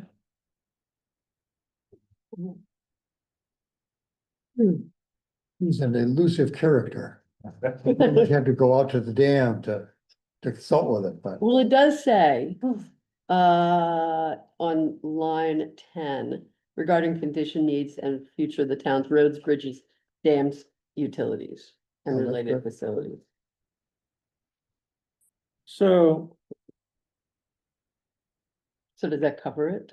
Eric? Yeah, public engagement, well, I think what Eric is saying is there's specifically should be something in there about consult with the dam people. Yeah, and do you want to, is that something we could add under public engagement? That's where we were talking about putting the budget committee, and then I thought budgeting is a better place to put it. Maybe planning, where would you want to put the, I'd say something under public engagement about consulting with the dam people. What do y'all think about that? Okay, in that case, are there other specialists that we should talk about consulting, or should we just say consulting with the appropriate specialists Yeah, in the let's just- regard let's just, of various? yeah. Spend a lot of time. Let me Leave, we'll. Let me, yeah, let's look at something like that, and hey, whatever you guys wanna do, we do. I'd suggest if it goes out sufficiently in advance to say, hey, could we look at this and write down our comments? That would be helpful. Yes, Okay. So now, are we temporarily done with the infrastructure committee and ready to move on? I am. Discuss the draft comprehensive plan committee charge.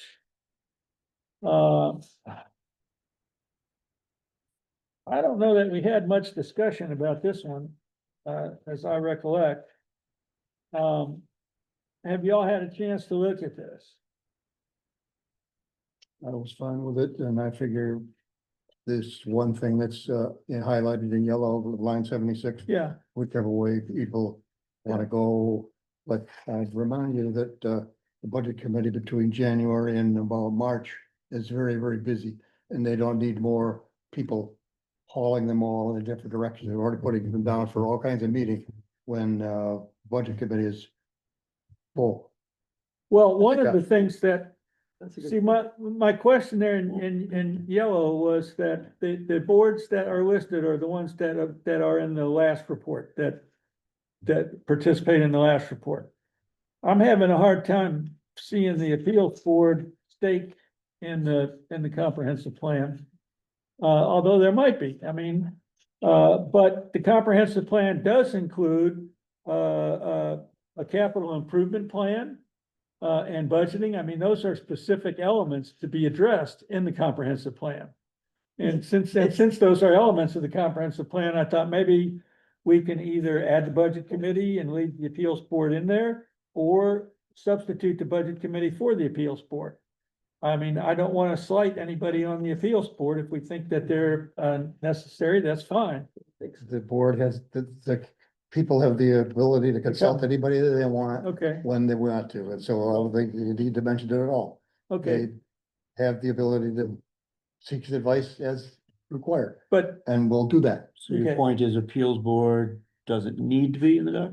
Neither of them really, well, as I said, the people we use in panel for this will consult everybody who they have to consult. You don't have to tell them in advance. Well, and Well, I look, was you've just- done that before. Yeah, Yeah. You've been on the, But I was just looking at what we did last time, like, for example, you could say the same thing about the select board and the planning board. Yeah. So, and the last time you had members of the, select board, planning board, and appeals board. And then you had 4 at-large members, and this is from memory, I could be messing I this don't up. remember who the appeals board person was. I'm guessing it was probably Teresa, but I don't know that for sure. I don't know I if she think was she- serving, was she on the appeals board at the time? Anyway, I I think so, think but I don't they know could that be, for sure. they could seek advice of budget, and they can seek advice of appeals board when it's necessary. And they are mature enough people to know when it's necessary. I tend to agree with Lloyd, because we're Okay. not talking about a yearly project. We're talking about long-term planning Yeah, and Yeah. directional work, and if they, because he has a very good point, that the budget committee is very busy at that time of year. So to just say, you know, seek out the expertise you need when you need it. yeah, yeah. Just remember, this is basically a 3-year remit. Yeah, this thing is gonna go on Not for a just while, between now and it'll be a June. 2-year project probably. So there'll be, 27 good months. Yeah. Over 3 years. So get on the budget Okay. committee's agenda Yeah. a few times That's right. during the Well, year yeah. for the questions. Okay, let's see what we wanna do. We're gonna, this is not a motion, it's a poll. Who wants to exclude the budget committee and the appeals board? And so we would have, 7 members. It would be the planning board, the, select board, and 5 members at large. That's- Conservation Commission, Oh, Conservation Commission, okay. So then. And so 4 members at large, okay. That sounds fine. I Good for agree. you? I'll go. I'll go with it. Okay, so we'll change it to say that. No Board of Appeals.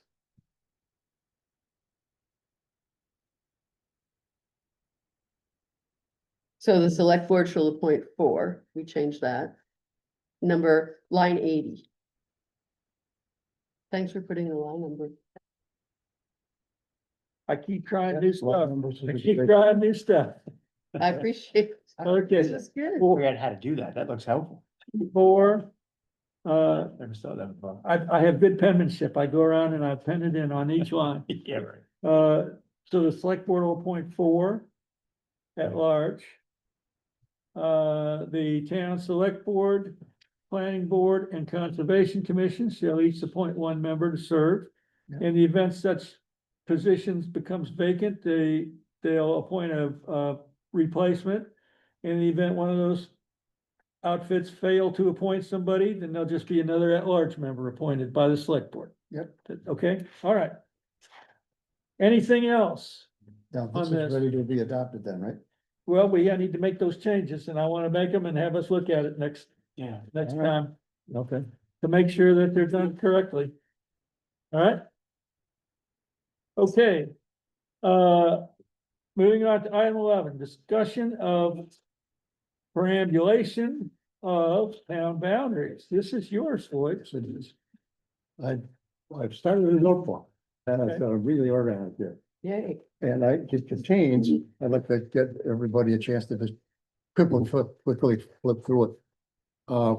We have tabulated some 18 or so town boundary markers.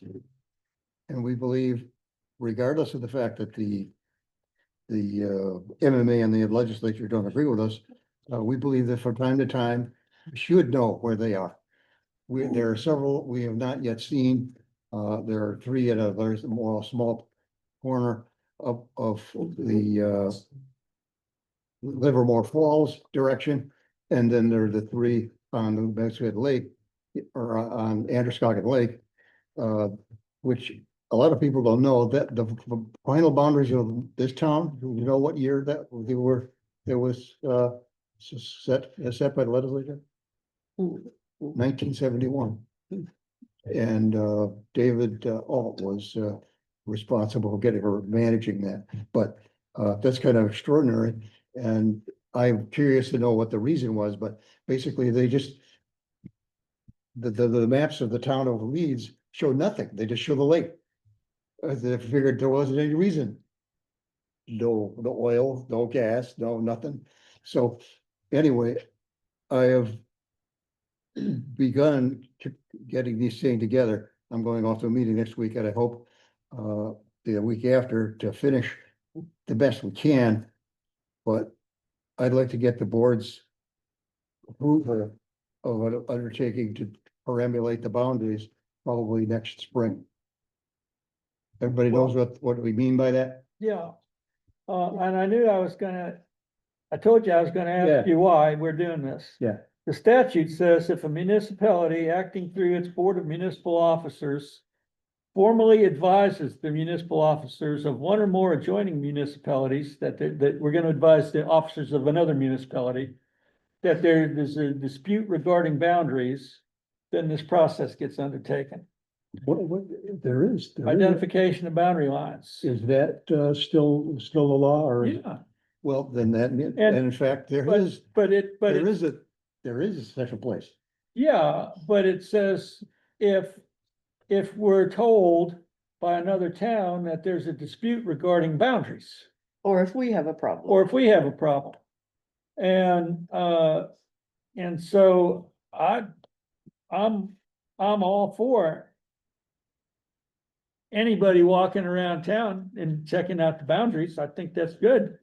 But I don't know, what the action the board would take barring a dispute regarding boundaries, because one of the things you're supposed to do is you notify the other municipality Exactly. and you give them an opportunity to Right. participate in this exercise, That's and if they fail to participate, then they can be charged the cost, any extra cost that you've incurred because of their lack of participation. I was gonna But ask, the whole thing is triggered by a dispute. And so if we don't have a dispute to advise Leeds or Livermore Falls, We do. oh, okay. There is a dispute. Okay. There's been 3 separate lines set by the surveyor for the Monmouth line. Okay, 3 separate, he said, I cannot resolve what they are. And now, that's not much of a problem. We could probably just resolve by going through and saying, look, we're gonna use this rock wall and that's fine and everything's settled. But I don't know how complicated it is. I haven't had a chance to contact those people to find out, but there is one dispute about the line. And there are others, there may be other markers that yet we haven't checked yet, that are either not in place. The or- binder mentioned the one Wayne Monmouth line and another small one in Leeds. Right, That's what it mentions here in line item number 4, and those are problems. I don't know, they're Yeah. disputes, but Yeah. they're problems. okay. Okay. so I don't think that prohibits. No, I know, well, first doesn't off, prohibit the board of selectmen from saying, let's go do this. We can perambulate, Yeah, we can- with our own Yeah. time. if we yeah, want to. yeah, no, that's okay. Like I said, there's nothing against walking around town. Yeah. But, if you're saying that, do we technically want to take an action to perambulate the border? So do we want to notify, Leeds and Monmouth that we have a dispute regarding the border lines? I would say you can't notify them that you have a dispute if you don't know what your border lines are for sure, so. Okay, But Yeah. but Lloyd says Oh, that there is yeah. questions. I've got a So copy of the the class. perambulate, The Yeah. March 3 boundaries, but beyond that, I can't believe. MMA, when you look up perambulating boundaries, says the legislature has removed this requirement. Because a lot of towns aren't doing it. Well, we can't find any evidence that it has been done for the last 20 or 30 years. And it just seems good business to do it. Now, it doesn't say you shall not do it unless you find it. It just says you don't have to do it. that is correct. It doesn't say you can't do it. Right. It just says that it's a mechanism to resolve a dispute with an adjoining town as to the location of the border. That's what we're talking about. And so,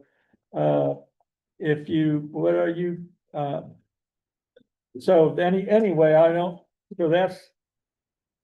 I Lloyd, think is your purpose to make sure that the major marks are in place? Yeah, So that we can maybe Yeah. avoid a dispute, or are you Yeah. looking for something greater than that? I'm just looking to validate those those places. There's another place up on there are several places where just administratively they decide to do something about it, but. For God's sake, it's the town's boundaries. Yeah. And we haven't looked at it for 30 years. I'll take that on. Why don't Yeah, we and do it? We don't need to have Well, legal Band-Aid.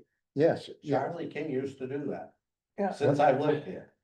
you wish, Charlie King, yes, and he doesn't remember. It's too far back. Well, so we've asked, talked to Charlie and he said, well, my files maybe, but not much. That's what it's been so far, so, But I think we should notify the towns. of course, Yeah. of course. And so I'd like to ask her to make a mailing of that blurb that shows just the part of it, that shows the, to you know, how many people know how many towns we have, our neighboring towns? There are 6 of them. There are 6 of them. It's hard to believe. Yeah. But. so do we want to direct Shannon Yes, to send this book to the town manager of Leeds and Monmouth? oh, and all these other towns. Well, what dispute do you have with Don't worry, Liverpool? you're obsessed with a dispute. No, I'm Simply obsessed with say- I'm obsessed with the law, Lloyd, that says The why law you should does be not doing say this. you can't do it. You can't, but you can do it. Okay. It doesn't prevent you from doing it. Isn't it just a notification Hold it. that we're doing it? And that would be it. Why is Okay, so we're not asking them to participate. Well, we will ask them. inviting them to participate We'll invite if them they to want come. to? If we have an issue, notify them. Okay, I would There's think one place- Lloyd and the Shannon might other- work other boundary together. with Fayette, Right. where Okay. it has been moved, okay, and the fellow has the belief that okay, he knows where it should go. let's make a motion. I move that we ask the town manager to send copies of this to the 6 towns that are adjacent to Wayne, and that in due course, these boundaries will be perambulated. Okay, and is there a second? Second, Second. Any further discussion? Public discussion? All in favor? All right. Okay, motion passes 5-0. All right. Good The idea. Supplements and abatements. Tell us about these, Shannon. All right, so you have one abatement application and one supplemental tax certificate. I'll start with the abatement requests, and so this is actually something that came to our assessor's desk. But with you all as tax assessors for the town, you have the ability to approve this or deny this. And it's actually a series of 5 applications. Was it 5? 22, 23, 24, 25, so 4 applications. So as you can read in this, it states that they had submitted it when they first moved to the town in 2019. With the expectation that it would be submitted, a year later in 2020. Then it was just never applied to the property. They didn't seem to follow up. And then it wasn't, they applied it, they said they submitted again in 2024, but there was nothing ever on file. And so, again, once they filed in August, I can't speak to the previous years, but then when they came and filed in August, we handed that over to the assessor. Our assessor determined that the application that they had submitted was incomplete. And so at that point, he then turned it back to them, and they now have completed a complete one. However, for any documentation that is submitted to our assessor for homestead exemptions, veterans exemptions, any other exemptions or abatements, they have to be filed before April 1st, according to the law. Again, you as the tax assessors can still backdate that up to 3 years.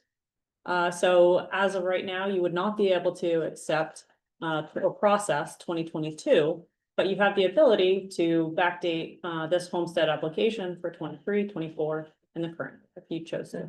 And so, clarification, none of the documents, none of the paperwork from past years has been found. So they stated that they had filed one. They don't have any copies. The assessor, they didn't have anything. The assessor had determined that they didn't have anything on file for them. I would like, is there a time, there is no time crunch on this. I would like to see something in writing from our assessor agent giving us his recommendation on this. First, does that seem unreasonable? I don't think so. I mean, think I think So- you've told me that the assessor agent, when I talked the with them, assessor agent disagrees with granting this. yes, that is correct. Okay, and if the assessor agent disagrees, and we don't need to follow that recommendation or advice. Correct. But I would sure like to have the advice in writing with some reasons. I disagree with it because. Is that think that's- out of line? Is that out of line? I don't think so. Okay, Would be a That- helpful document to have That- as we make this decision. yeah, yes. Context and perspective, right? Just what's going on. Yeah. So have they actually explained why they believe they should have a reduction? I mean, this reason for requesting it is all about the missing paperwork, but it doesn't actually say why do they think it needs to be reduced? It's a homestead exemption, isn't it? Correct. Yeah, and so, if the assessor said, hey, I think they're really entitled to this homestead exemption, but they just missed their timeframes. But you have the authority to grant it to them. I mean, just me, personal opinion, I'd be inclined to say, hey, if they were entitled to the homestead exemption, they're entitled to the homestead exemption. Now, the town's gonna lose money on that because I don't think we're gonna be able to collect it back from the state. Which that's another reason, if they submit these things on time, don't we collect that money from the state for homestead exemption? Yes. Okay, and if we approve this, we're giving them an exemption and are we gonna be able to collect it from the state? I don't know if we will or not. I don't. Okay, that's something that to find out. So they put this in 2019. They could purchased be- the property in 2019. They were not applicable in 2019. But they put the paperwork in and said, hold this and apply it in 2020. And then they came back to us in 2024 and said, nothing's been applied. Mhm. Here's an application. And that was lost too. Mhm. And then they came back in August with an unfinished document. Correct. Okay. And if the consensus is we want to make a motion and vote on this without input in writing from the assessor agent, I'll ask, would anybody like to do that? Can I Nope. just add, Yes, ma'am. when I spoke with the assessor, Uh-huh. he explained to me his process when somebody comes in with an application. Whether or not it's April or beforehand, he will scan it in, so he has an electronic copy on his computer. He will also stamp it, give that person a copy, so they have a copy that it's been received. And for each of the years, he found nothing. We went through each one of them and, And The he's been our homeowner- assessor for how long? um, Wow. yeah. Yeah. At least three, we just. Yeah, at least Okay. 3 years, but. So he had nothing on file. He had no record of the applications being submitted.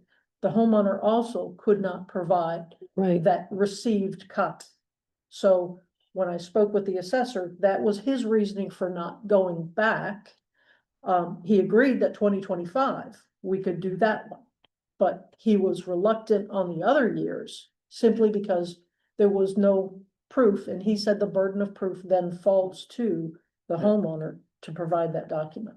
that would be But we didn't have that it. would be my direction. Yeah. Well, let's get Do, that. do we want to go ahead and act on it just based on the explanation that we've had? Yeah. I think we should. It's just fine, that's all it is. Yeah, that's a good, I think we should Good have some question. documentation from Okay. the assessor. Yeah, I Ask feel him, like that. what is it? Rob Duplessis. Yeah, Rob, ask Rob if he can send us something in writing as to why he doesn't think it should be granted. Okay. And it doesn't, I'm not asking for findings of fact, just something that says, here's what I do and here's why I don't think this should be granted. Unless you think that's unreasonable, you don't see anything wrong with that, asking him that? I don't see anything wrong with asking him that. Okay, let's do that. And then will we Okay. be able to move on this Yeah, at our next meeting? yes, 2 weeks. yeah. I mean, I think we should have something other than Anecdotal. what he said, Mhm. Yeah, Yeah. I mean, it's, yeah. he said, she said at the Okay. moment. Do you think they should correct the zip code Okay, how on the about this? mailing address? Okay. Say that. Correct the zip code on the mailing address? The supplemental tax for the signs. Shannon, can you tell us about that? So, Or Lynn? Yes, Yes, ma'am. the assessor was in last week, 15th. the 15th, and these folks came in, there was a building that was missed in the last assessment that was on the property, so this is a supplemental request for the taxes, which would start in December. Okay. These people understand it, they were there, they met, they agreed, so we're just approving a supplemental tax. How did this come to pass? Just curious. They brought it up, Okay. every once in a while, somebody goes, hey, you missed a building. Would someone like to make a motion on this? Move we accept the supplemental tax certificate and warrant pursuant to 36 MRSA section 713. Tax year and warrant number 252501. Second, Cover it. Second. and we'll need to sign that Yep. tonight when we leave, okay. Any more discussion? All in favor? Motion passes 5-0. Public comments?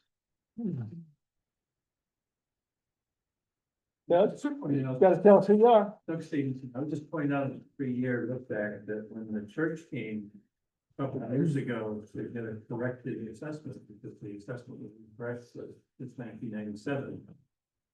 The board agreed with the correction going forward, but denied the 3-year look back. Just to tell you that this is before. And I think you shouldn't rely on the assessor's opinion, you should get a legal opinion on this issue. Thank you. Any other public comment? Okay. Town manager report. All right, good evening. We'll go ahead and get started with the expense, revenue Let's summary. talk about the expense revenue. Okay, so this got sent out, an email about 2 weeks ago, with a brief summary, and I can do a recap on that if you'd like. Kind of just, unless you have any specific questions you want to jump to. Excuse me, Yes, sir. can I interrupt it for a second? Mhm. I thought you were asking for public comment on that article, not, you asking for public comment in general? I'm asking for public comment in general. Okay, can I do that then? Yes, you can. Go ahead, Doug. Thank you, because that's what I came for. No, that's okay. Yes, sir. Go ahead. So, I'm here for two things. One, I need to talk to Shannon because I'm a registered licensed electricity broker. Okay. And this is the time of year when we usually do our talk about Wayne's Electricity, so remind me and I'll come talk to you. I'm here representing the interests of the community with respect to Androscoggin Lake. And I think you know there's a big issue this summer, it's been several summers. And I've been approached to help craft the solution at one time. I know the last meeting you had, several people came and talked about it, and Lloyd called me and asked me if we could have a Wayne Presents program on it. I'm actually the coordinator of Wayne Presents as well. And in the meantime, so we bring all these forces are coming together, interests are coming together. And we have, we talked with Lloyd and I met with Leidy and Ted Tucci, who's the head of ALEC. And we have crafted a Wayne Presents program for November 10th at the church, but it will be live streamed, quite heavily publicized, I think. I just wanted you to know about it because there are a lot of issues going on around the lake, and this is supposed to be the first of probably, well, we've had two already on the lake, but this is probably the first of developing a plan to actually deal with it on behalf of the whole community. So I'm not asking you to do anything right now, other than to know that this is a process that's going forward. But at the end of this particular session on the 10th, which will feature Leidy talking about what's going on in the lake, Ted talking about what's going on in the lake with ALEC, and Matt Scott talking about what's going on in other lakes. We will have a short comment period from people. We're not gonna have long-winded, we're just gonna keep taking notes because we'll be doing this again. But I think what we'll probably propose is a structure for a process. Hate to get too elaborate here, but going forward with probably spearheaded by ALEC and 30 Mile River, but created with an advisory board of maybe 6 other people, one representing lake owners, one representing lake organizations, one representing Leeds and Monmouth and Wayne, and a person or two from the general community. So we get as broad a picture of what the lake means, because the lake means a lot. And Betsy's done fantastic work getting data, which will actually be the cornerstone of a lot of the stuff we'll be talking about how important the lake is to the community, to the owners, and actually to the whole region. It's kind of a unique situation with this lake where it's got so many things going on. I just wanted to know about it because we may come back and we may ask you for some kind of official blessing to be representation of the community on this behalf. I remember back when we looked at structures of town government, I was the chair of an ad hoc committee on town governance that was blessed by the select board at the time to look into what forms of government the town should adopt. And as a result of that, we adopted the town manager form of government. But it was the same kind of process where we brought a bunch of different people together to talk about what's possible, how does it work, what do you need to know, who needs to be informed, and it resulted in a town meeting vote. So this could very well be a similar kind of thing, but it's so important. People say, well, it's a planning problem. Well, it's not a planning problem anymore. It's a doing problem, but we have to have plan real quick and then start. Because it's gonna be a long process to fix whatever the problem is that way. Thanks, Doug. I have something for Shannon and the board to ask. Do y'all have any problem with Shannon sending out a blast email on our town email list that just basically advises about this Wayne Presents? I don't see a problem with it. Not only do I suggest that, and I think I sent you a note on this, Oh. that the town gets a blast, but I think that the towns around us need to be awakened that this So we meeting is going. have invited the representatives of Monmouth and Leeds. And the citizens as well? Well, I don't know if we got the citizens or not, but So, to Mary Ann's comments, I did already post it on our website. And I did reach out to the Leeds select board members and I did send them an email informing them of the community forum. And I tried to reach Monmouth, I didn't get any answer. But like I said, it is posted on our website. I can, and I will send out an email and I'll post it on our Facebook as well. Well, does anybody else on the board have any issue with that, a disagreement? Okay. Doug, I have another thing. Thank you. Uh, Mary The, so I'm here partly because I'm. No, I understand, I I'm understand. also- I'm also the moderator. No, I understand why you're the Wayne Presents guy. Now, Did you give any thought to having this in the Lad Center as opposed to the sanctuary of the church? We did, and the reason we're doing it at the church is because the church is set up as an AV studio, we can live stream it.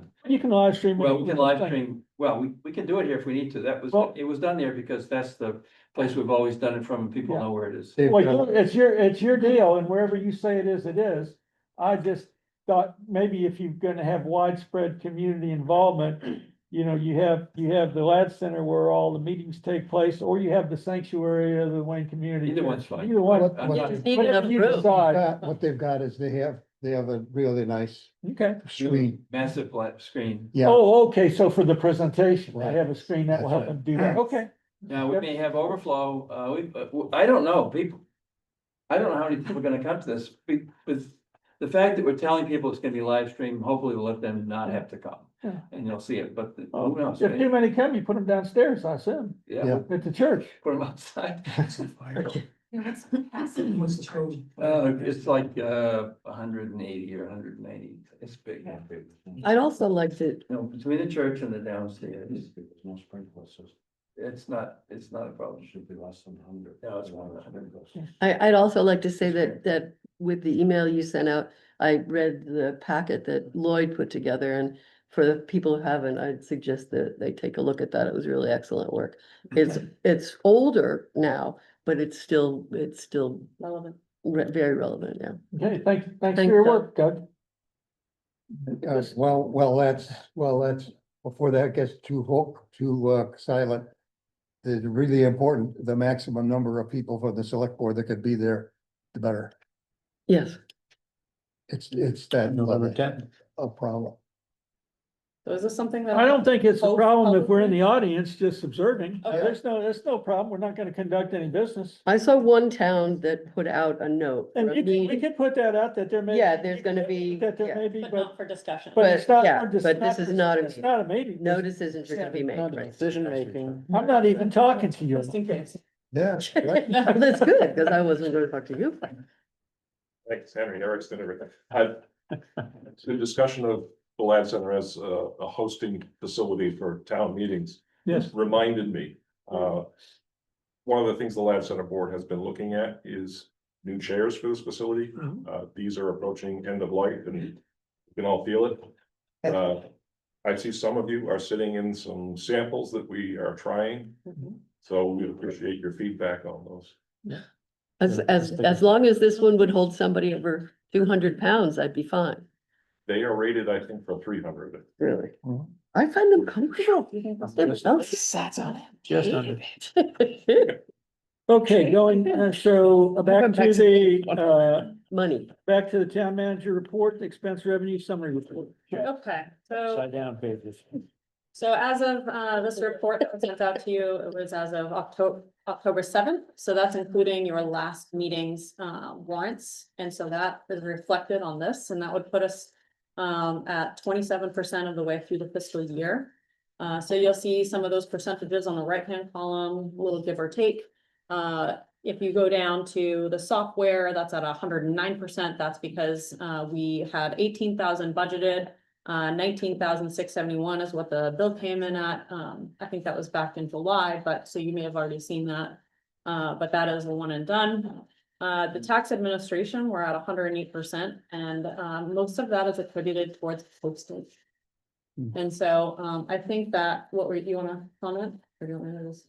Yeah, so for the liens, for the letters that go out, notifying people that they were past due last year's taxes. And then we did a mailer, reminding people after they were past due on this last tax bill.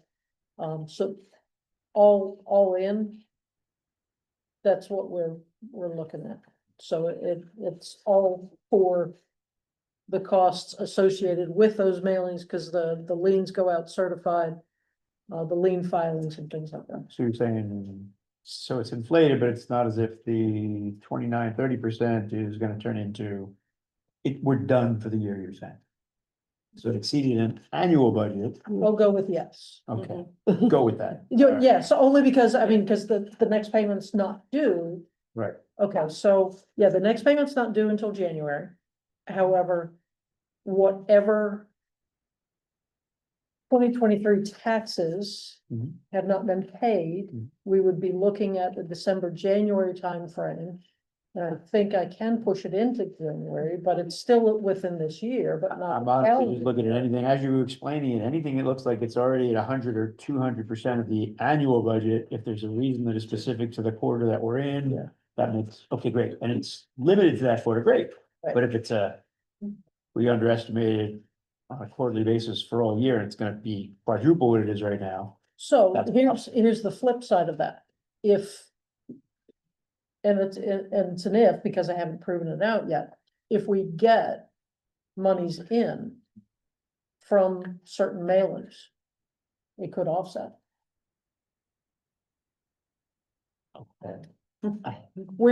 So like I've had several people come in, Right, like today, and gave me a phone call. I forgot. Hmm. Right? So if we get them to, I mean, we're looking at an Well- 8% possible write-off Well, that goes with, based off of history. that goes with, who said is the juice worth the squeeze? Was it you? Yes. I think it was. I do like that, That goes to, that's part of what's the juice Yeah. worth the I squeeze, do like. deliberation. Uh-huh. But it doesn't change the fact that if it ain't in the budget, we got a problem. Yeah. And that's why we need to make some major modifications in our budgeting process next year and how we call things and what we budget for. Exactly. For example, if the urinal needs to be replaced in the Ladd Center and that's a town building, I hate to have to say, no, we got no money in the budget to do that. You know, we need to look at those things. And we'll come to that. Yes, Later in time. Summary.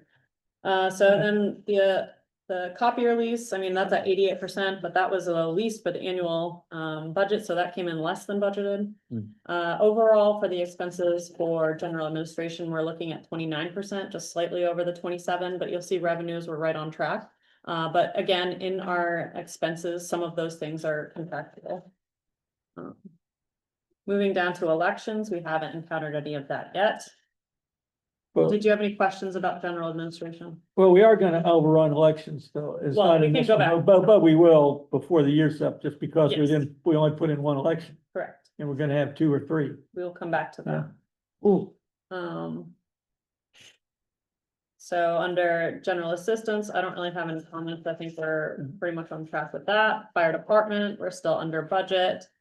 Same thing with everything under, the assessing. We've got our veterans reimbursement so far, was at 72%, coming back to us.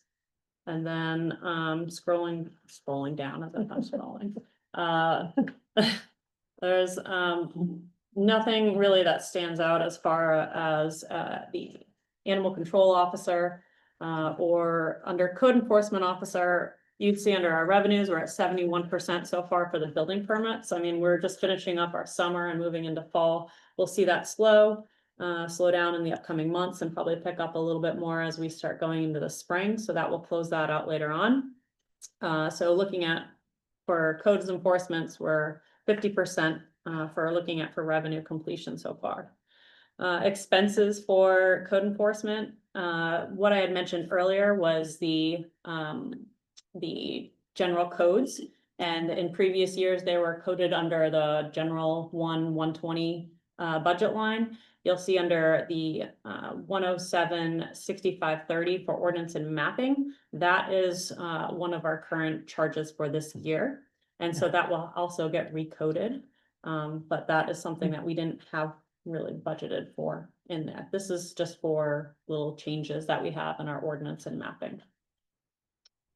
Can I ask a question real Yes. quickly on that? Mhm. So under 107-65 unclassified, 1,000. Does that just drop down to the 30 and that's the same 1,000?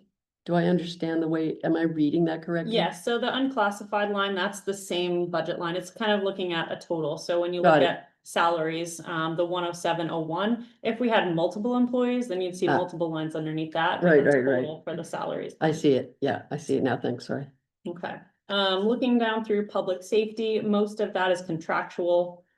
So we are, you don't see a lot of changes in there for that. Rural patrol is in quarterly payments, throughout the year. So we are basically through one payment with that. Or, excuse me, is that quarterly? Yeah, so that's quarterly. And then the PSAP, that was a slight oversight when in the budgeting process, and I think that was a reciprocated number, so you'll see the 105% for the PSAP. And I'm sorry, what's PSAP? That is the, Public safety? it's the system that they use for coordinating dispatch through. Oh, God, I knew I'd seen it before. Yeah. So, Thanks. I can't remember what the acronym stands Yeah, that's for. okay. Under roads, we haven't had a lot of expenses, but you will start seeing some of those come off as we but do a little bit more, I think, through the summer and start prepping for the winter. For roadside mowing, that was 100% complete.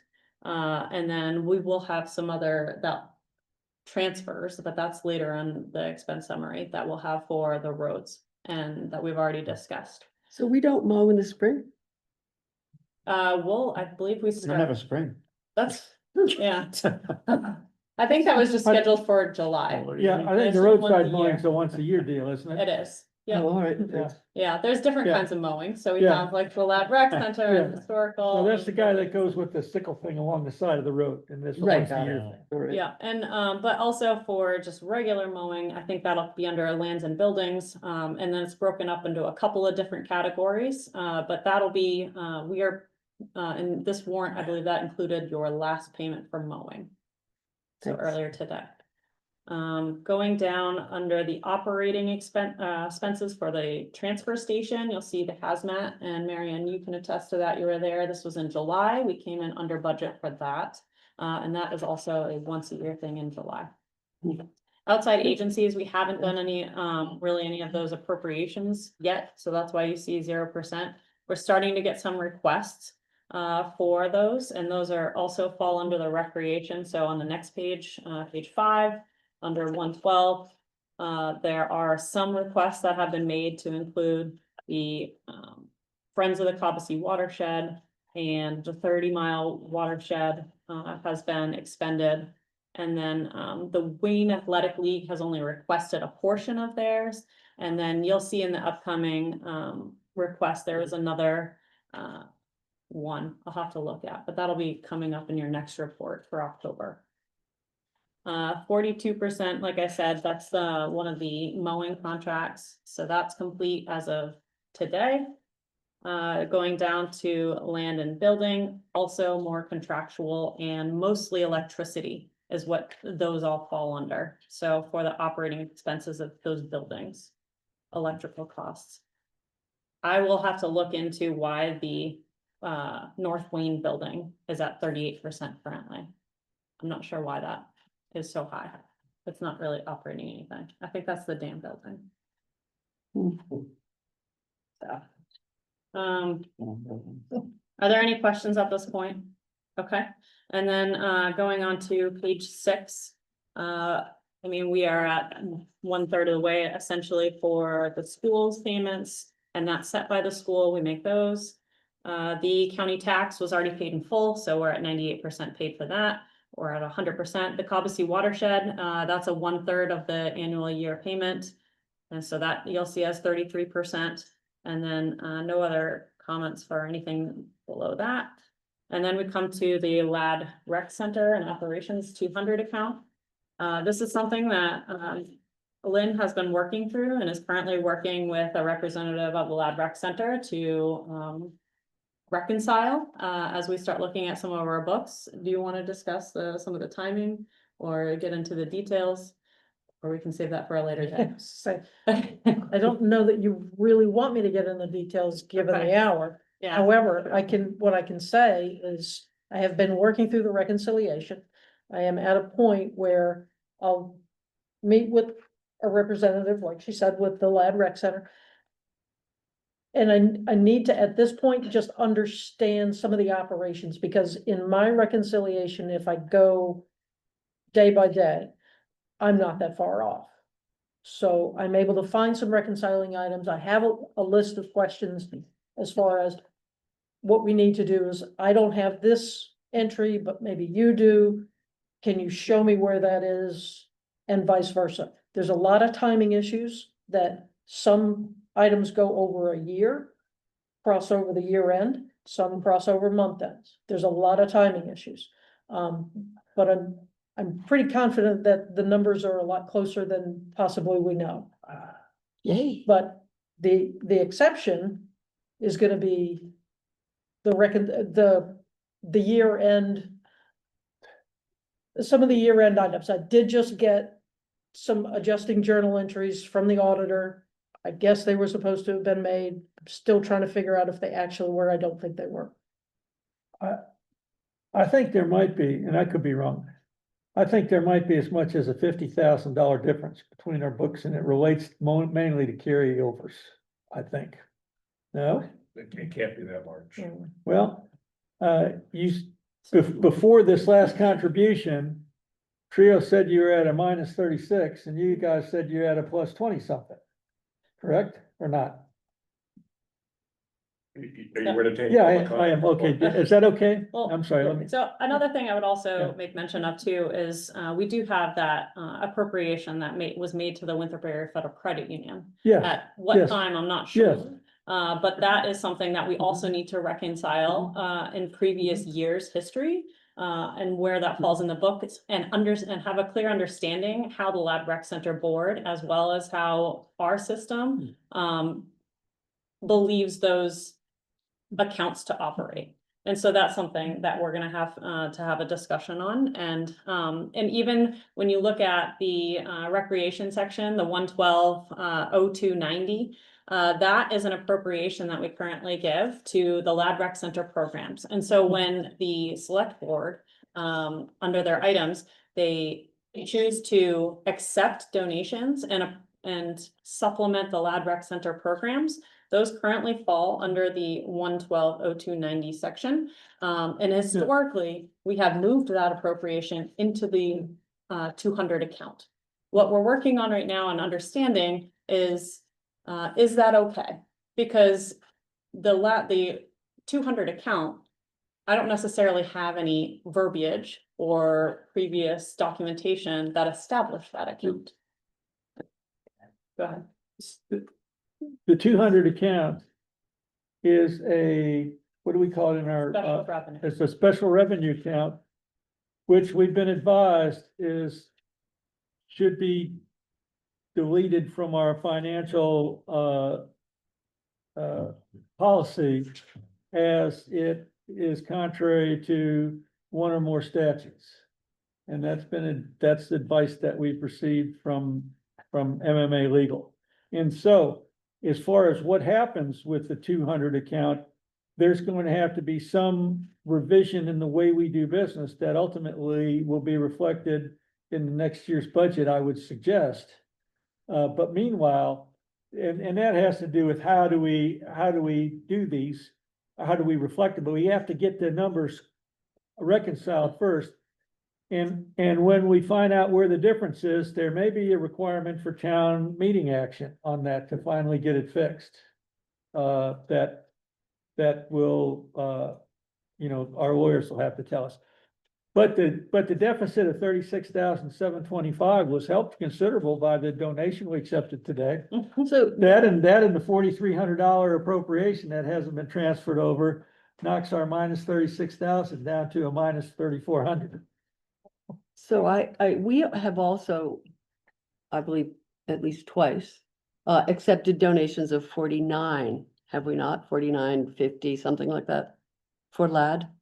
Every time this year, we've accepted donations for the lab, because that's Right. really the way you get the money on, that's how you get the money into a budget account that is what we should be making payments against. And where is that? It's accepting? in the 200, it's in the 200 receipts, 200. it's in the Yeah. 200 receipts. So when In we, under revenue? Yeah, under Yeah. that $17,525, would you agree with that, Lynn? Yeah. That's where that is. So maybe under miscellaneous? No, No, ma'am, it's the, no, it's all those have been accepted as donations, because that's the only and way it's that we can parsed do it. out.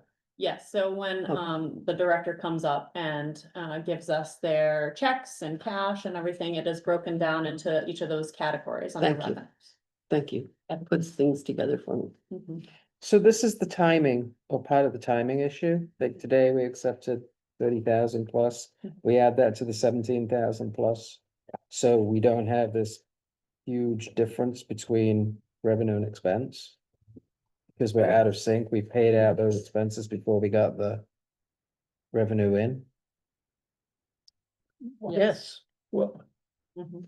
Steve, however, I'm gonna say, I don't think we rely on that donation. We were not looking for that donation to cover what we have in expenses. However, going back to what we have at Winthrop Federal, there's monies over there, and I don't know how that relates. It's still something that has to be explored as well. So when we get into some of these shortfalls, I mean, because it should be like, yeah, we're getting into the weeds. We didn't want to do this. I Yeah. told them I didn't want to do this. yeah, but they're still Well, They're thank you still for the working on it. explanation so far. I'm fine. yeah, Didn't wanna talk about it. well, they're still working on it, and this balance. It's a work in progress. In this balance, Hazel, the minus 36, it doesn't include any carryover from last year, whether it was a positive or negative. Now, And whether that is, but there are things that they need to figure out. And then I think we might be having to go to town meeting to get that answer ultimately reconciled into our books and explain to the town what's going on and get them to agree to the fix. Let's say they don't say, those two say nothing more about it until they got it all down. Well, Fair enough. I'd You'd drag like my that. feet a little bit on that. Um, say, Henry. How about anything else from you? How about roads? What's cooking with those? So, I mean, I can go and talk about Just- roads currently. We've had out on Strickland Ferry, Bessie and Green Tree Road. They've all been reclaimed. They did that last week. We did get an extra load of gravel that, from CH Stevenson to support that. As well as some grading and compacting. And then we did the tree trimming prior to, according to the discussion that we had previously, and that was the LME, services, LME Forestry. And, so that was done, and they are scheduled for paving. They were scheduled to start this week, pending the weather. And so they said if it wasn't too heavy of rain, that there was no cooling, and they'd be out paving. I've checked the roads the last 2 days. I haven't seen anything, so I plan to call up, and follow up with them. But that's where we're at with roads right now. And one last thing, how are we doing on assembling our costs relative to the 100-acre woods? We have to come up with our cost and taxes on that, and I believe it would certainly behoove us to have that done at the time the appraisal comes in. Yes, and we did meet with I did meet with the appraiser and, with Leslie Burho and, Leslie and Ken Spalding and, with Lloyd as well. We did walk the perimeter and checked out down at the water, and then the appraisers, stayed and did some additional assessment of it. And so I would expect that they're working through their comparables right now to come up with an appraisal for us. And, once we get that, and I'll also reach out with the attorney. I know that the Conservation Commission has been helpful in acquiring the paperwork and reviewing what we have. But I am going back through and looking at the costs associated, so I don't have a specific deadline or timeline for that, but I will get one to you. Okay, because I believe that we can't, if the Conservation Commission wants to try to raise funds, they need to know what funds they have to raise, I would assume. If we need to visit with the town about it, I think it's very important that we should have that figure down at or close to the time the appraisal comes in. Timing for the appraisal to come in? I'm Yeah. not sure. Yeah. I think the due date is November 8th. Yeah, please. just your next Just- month, yeah. Just real quickly, I think it's really important that the whole board of selectmen get out there and see this property. And she's gonna try, Shannon will try to arrange a time. If it's impossible to get everybody out at the same time, take you two Well- parties and we'll try to get out there. But it's Oh. really important that you get eyes on it. Well, if we go out at the same time, it has to be a meeting. Why is, well, okay, if we go out at the same time, it has to be a meeting. So it would, I still have a couple more items, Okay. and two of those include Lad Rec Center items. So even though we just talked about paving and we're talking about the appraisal, circling back around to the Lad Rec Center, I have had a request about purchasing a memorial bench for the tennis courts. It's and so the board has it picked out. They want to use the funds from their savings account, which is at the Winthrop Area Federal Credit Union, to pay for it. I would like to have a little bit of guidance as far as what the select board would like me to do as far as the purchase of a bench and how we might move forward with that. Considering I think that we still need to come up with an operating agreement or an understanding of how those accounts should properly be used. how much does it cost? They Seven- assessed anywhere from 800 to 1200, 8 to 1200. I think the town set up the reserve account. I don't have the warrant article language in front of me. But the reserve account was established by the town to be distributed for the purposes of improvements or operations of the Lad Center programs. And as long as there's enough in there to cover any deficit that this reconciliation process, I mean, if we wind up at the end of the day and the numbers are underwater, my suggestion is gonna be that gets corrected out of that reserve account.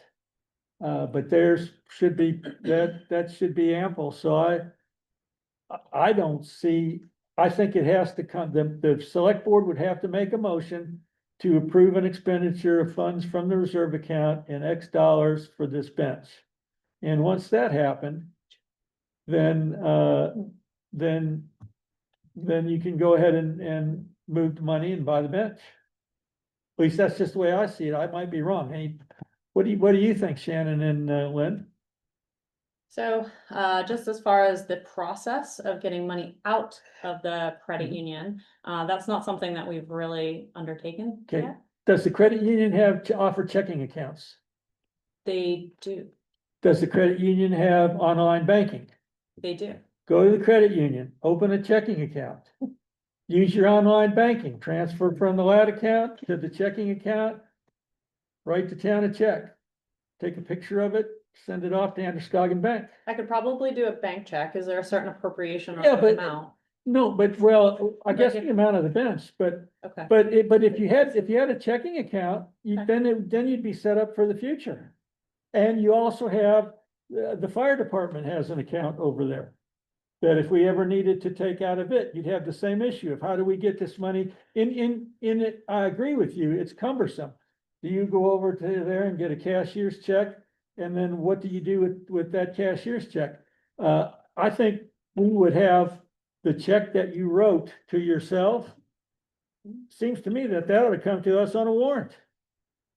That we approve that check to be taken out, but maybe not. okay. So I will get an estimate from them on the bench and Yeah. then I will find a solution for that. If the select board is in Sure. consensus. Sure. Write yourself a check. Okay, sounds good.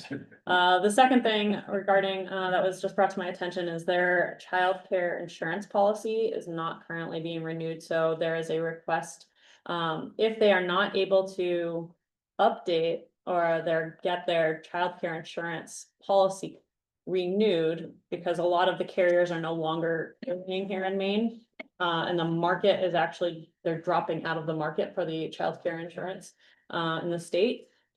So our director is currently working with different brokers to try to find a new insurance policy. He is concerned because it currently runs out on the 26th, but hoping that that does not impact their childcare license. But one of the questions is, in order to be insured, they may need to install fencing. And so I asked what the perimeter would look like for the fencing. And so from my understanding with childcare facilities, it's usually just a full enclosure off of a facility. But it's been proposed potentially all the way down the boulders along the road. But I'm getting more details on that. And so that's just something as far as situation with the Lad Rec Center that we'll need to have I'll have to probably come back to the board at some point, but they're looking to see if they can get approval for a fence. And again, it comes back to the costs that are associated with that. That could be expensive. If you talk to It can. the church about that. I Cause have not. they had to Just went put through a it. fence in to be able to have a state license for the, Boo for the, well, for the Pooh Bear. food bank and for the Pooh Bear. For the Pooh Bear around the playground back there. Yeah. Talked to them about how much it cost, you'd be surprised.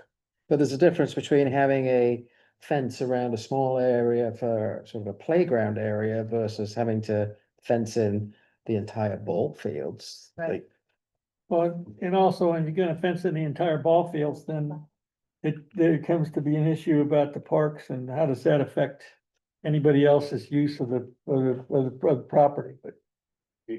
I don't know if you've spoken to the director today, but he was, This was today. okay, yeah, This no, was- he was hoping to meet with the state inspector to find out their perspective on what would be required for fencing, because it wasn't clear. Yeah, I did ask him that. He's just asking me to ask the board and have a clear understanding. And so if that is something that we need to move forward with, in order to maintain the licensing and insurance policy for the Lab Rec Center programs, is that something that we would be looking at appropriating also out of that operating expense account through the Winterberry Athletic Credit Union? It seems to me that it would fit within what the town established that account for. I agree. Well, that's probably a Yeah, big number, so yeah. again, the reconciliation and the covering is gonna. Once I get more numbers, then Yeah. I will let you know, get back to you, but that's just a current update that I just received today. So, all right, and then other than that, the last item that I had on my agenda or for the report tonight was I've received several inquiries to the school board position. Tom Wells recently resigned. I've received requests from at least 3 candidates. I've reached out to surrounding other town managers about the process and the Maine Municipal Association. And the state statute just says that the select board may appoint a member until the next town meeting to fulfill this term. And so is that something that you would like me to put out for an advertisement? If I can get it out in the messenger as soon as possible, that's something I will put out there. I don't know if that's been completed yet. You can still get it in, I believe. Okay, and what time frame would you like to make an appointment at? how long is the term remaining? So, I mean, it'll go until your town meeting. Until Yeah. June. Mhm. Well, it's only until the next town meeting. It's not Is it, until the end of the term. how long was his term? I'm not sure how long it was, but I was told that it was to complete out this year until you are able to make a formal election. And there's a position that was vacant because nobody filed for it. Correct. That same process doesn't apply to that one, does it? Or does it?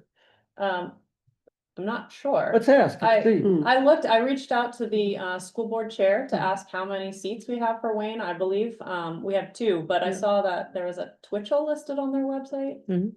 Is he David still, Twitchell? is he Yes. still currently in that seat? But I don't know. there's something that nobody took a petition out for this last election. That was different though, that wasn't Oh, okay. school board, that was, So, So this School committee, school committee okay. is Sue Spalding, I think, yeah, that Yeah. was Bill. Yeah, that's different, isn't it? right? Good. Yep. I Right. probably dreamt it. No, there was open seat. so they don't have a, like a bylaw, Veronica doesn't have a bylaw or process or policy on filling vacancies? So who?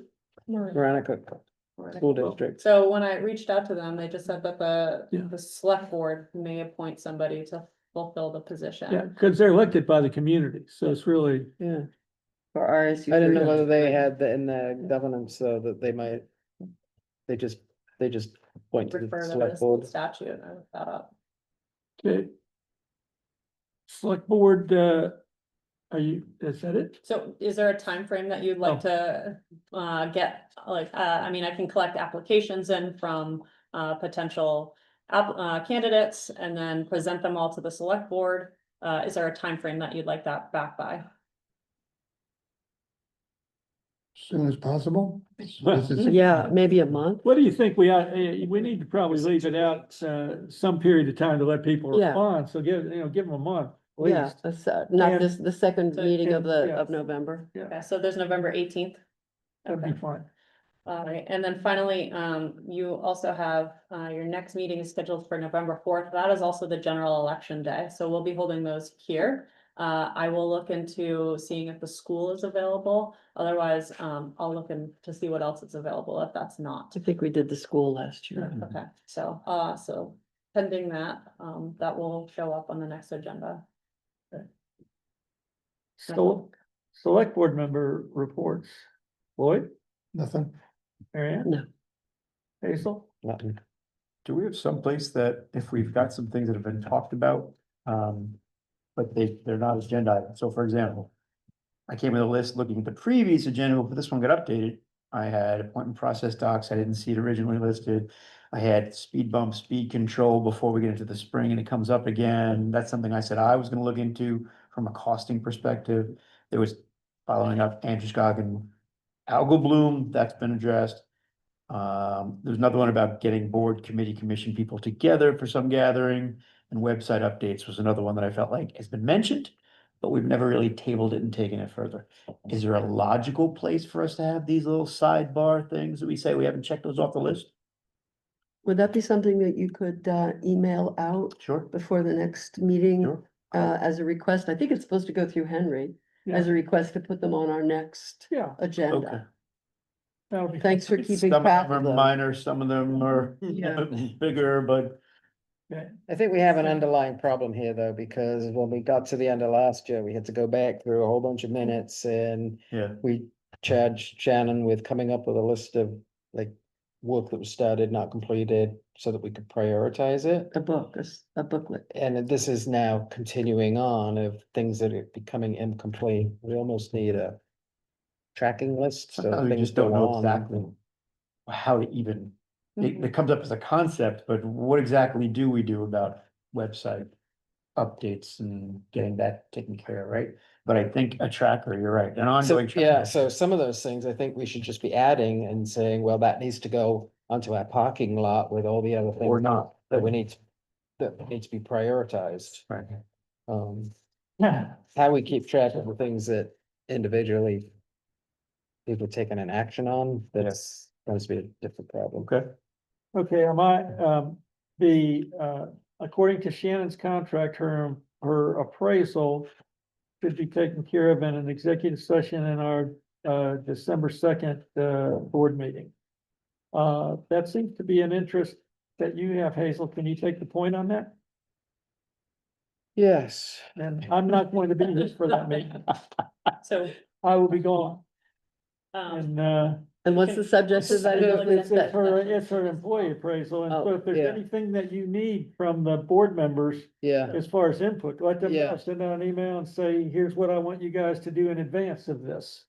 would you like an executive session scheduled for It's November? gonna be 4th or the executive 18th? session scheduled for, it's Yeah. December, right? Well, I'm saying leading up to that, you can still yeah. have an executive Sure. session to Yeah. talk about me if you Yeah. want. You and still you plan have on to being there attend. at Yeah. that time. I mean, I can. You're entitled to attend if you Yeah, want I to. don't need to be there. I'll let you guys talk how you want. So, You're too busy with other things. you're suggesting 2 executive sessions, one for us to talk about you and one for us to talk with you. I think that would be great. You can spend as much time as you want. I would say As much time as it takes. I'm relying on Hazel to advise us on this matter. Is that okay, Hazel, with you? It is okay with me. Okay, And so you did, I did print off this for each of the select board members. This was the rough Yes. draft select board yeah, agenda. and we items have to put some more scheduled. stuff, and I think I sent that out on an email a long time ago. They already have it on an email that I sent out some time ago, but Oh, you had mentioned, something, and so I put four. Okay. So Okay, I'm adding to, November 18th that we're gonna go through candidates for the school board. Yes, ma'am. November. Okay. Got it. And that might be a way to keep track of some of these things. Yeah. Yeah. I think this is a great yeah, document, okay. thank you. And December 2nd, we need to add, The appraisal or the, oh, you got it on the performance 16th. evaluation. You got it on the 16th. I think it said the first my meeting and Oh. I think it's the first meeting in December, so I missed it if I put it on the Be here 16th. on the first week of I December. know. Oh, so you put it on the sixteenth. You don't need me. did.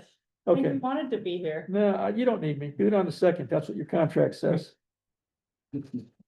So this could work, as something that we would look to slot things in, but we Yes. would need the separate column with things that need to be slotted in, so we can map them, right? Now, let me work on something on that, form, You're the column guy. okay? All That right. would be For the great. representative Is there, and have a, did I forget anything that we were supposed to do before I ask for motion to adjourn? I don't think so.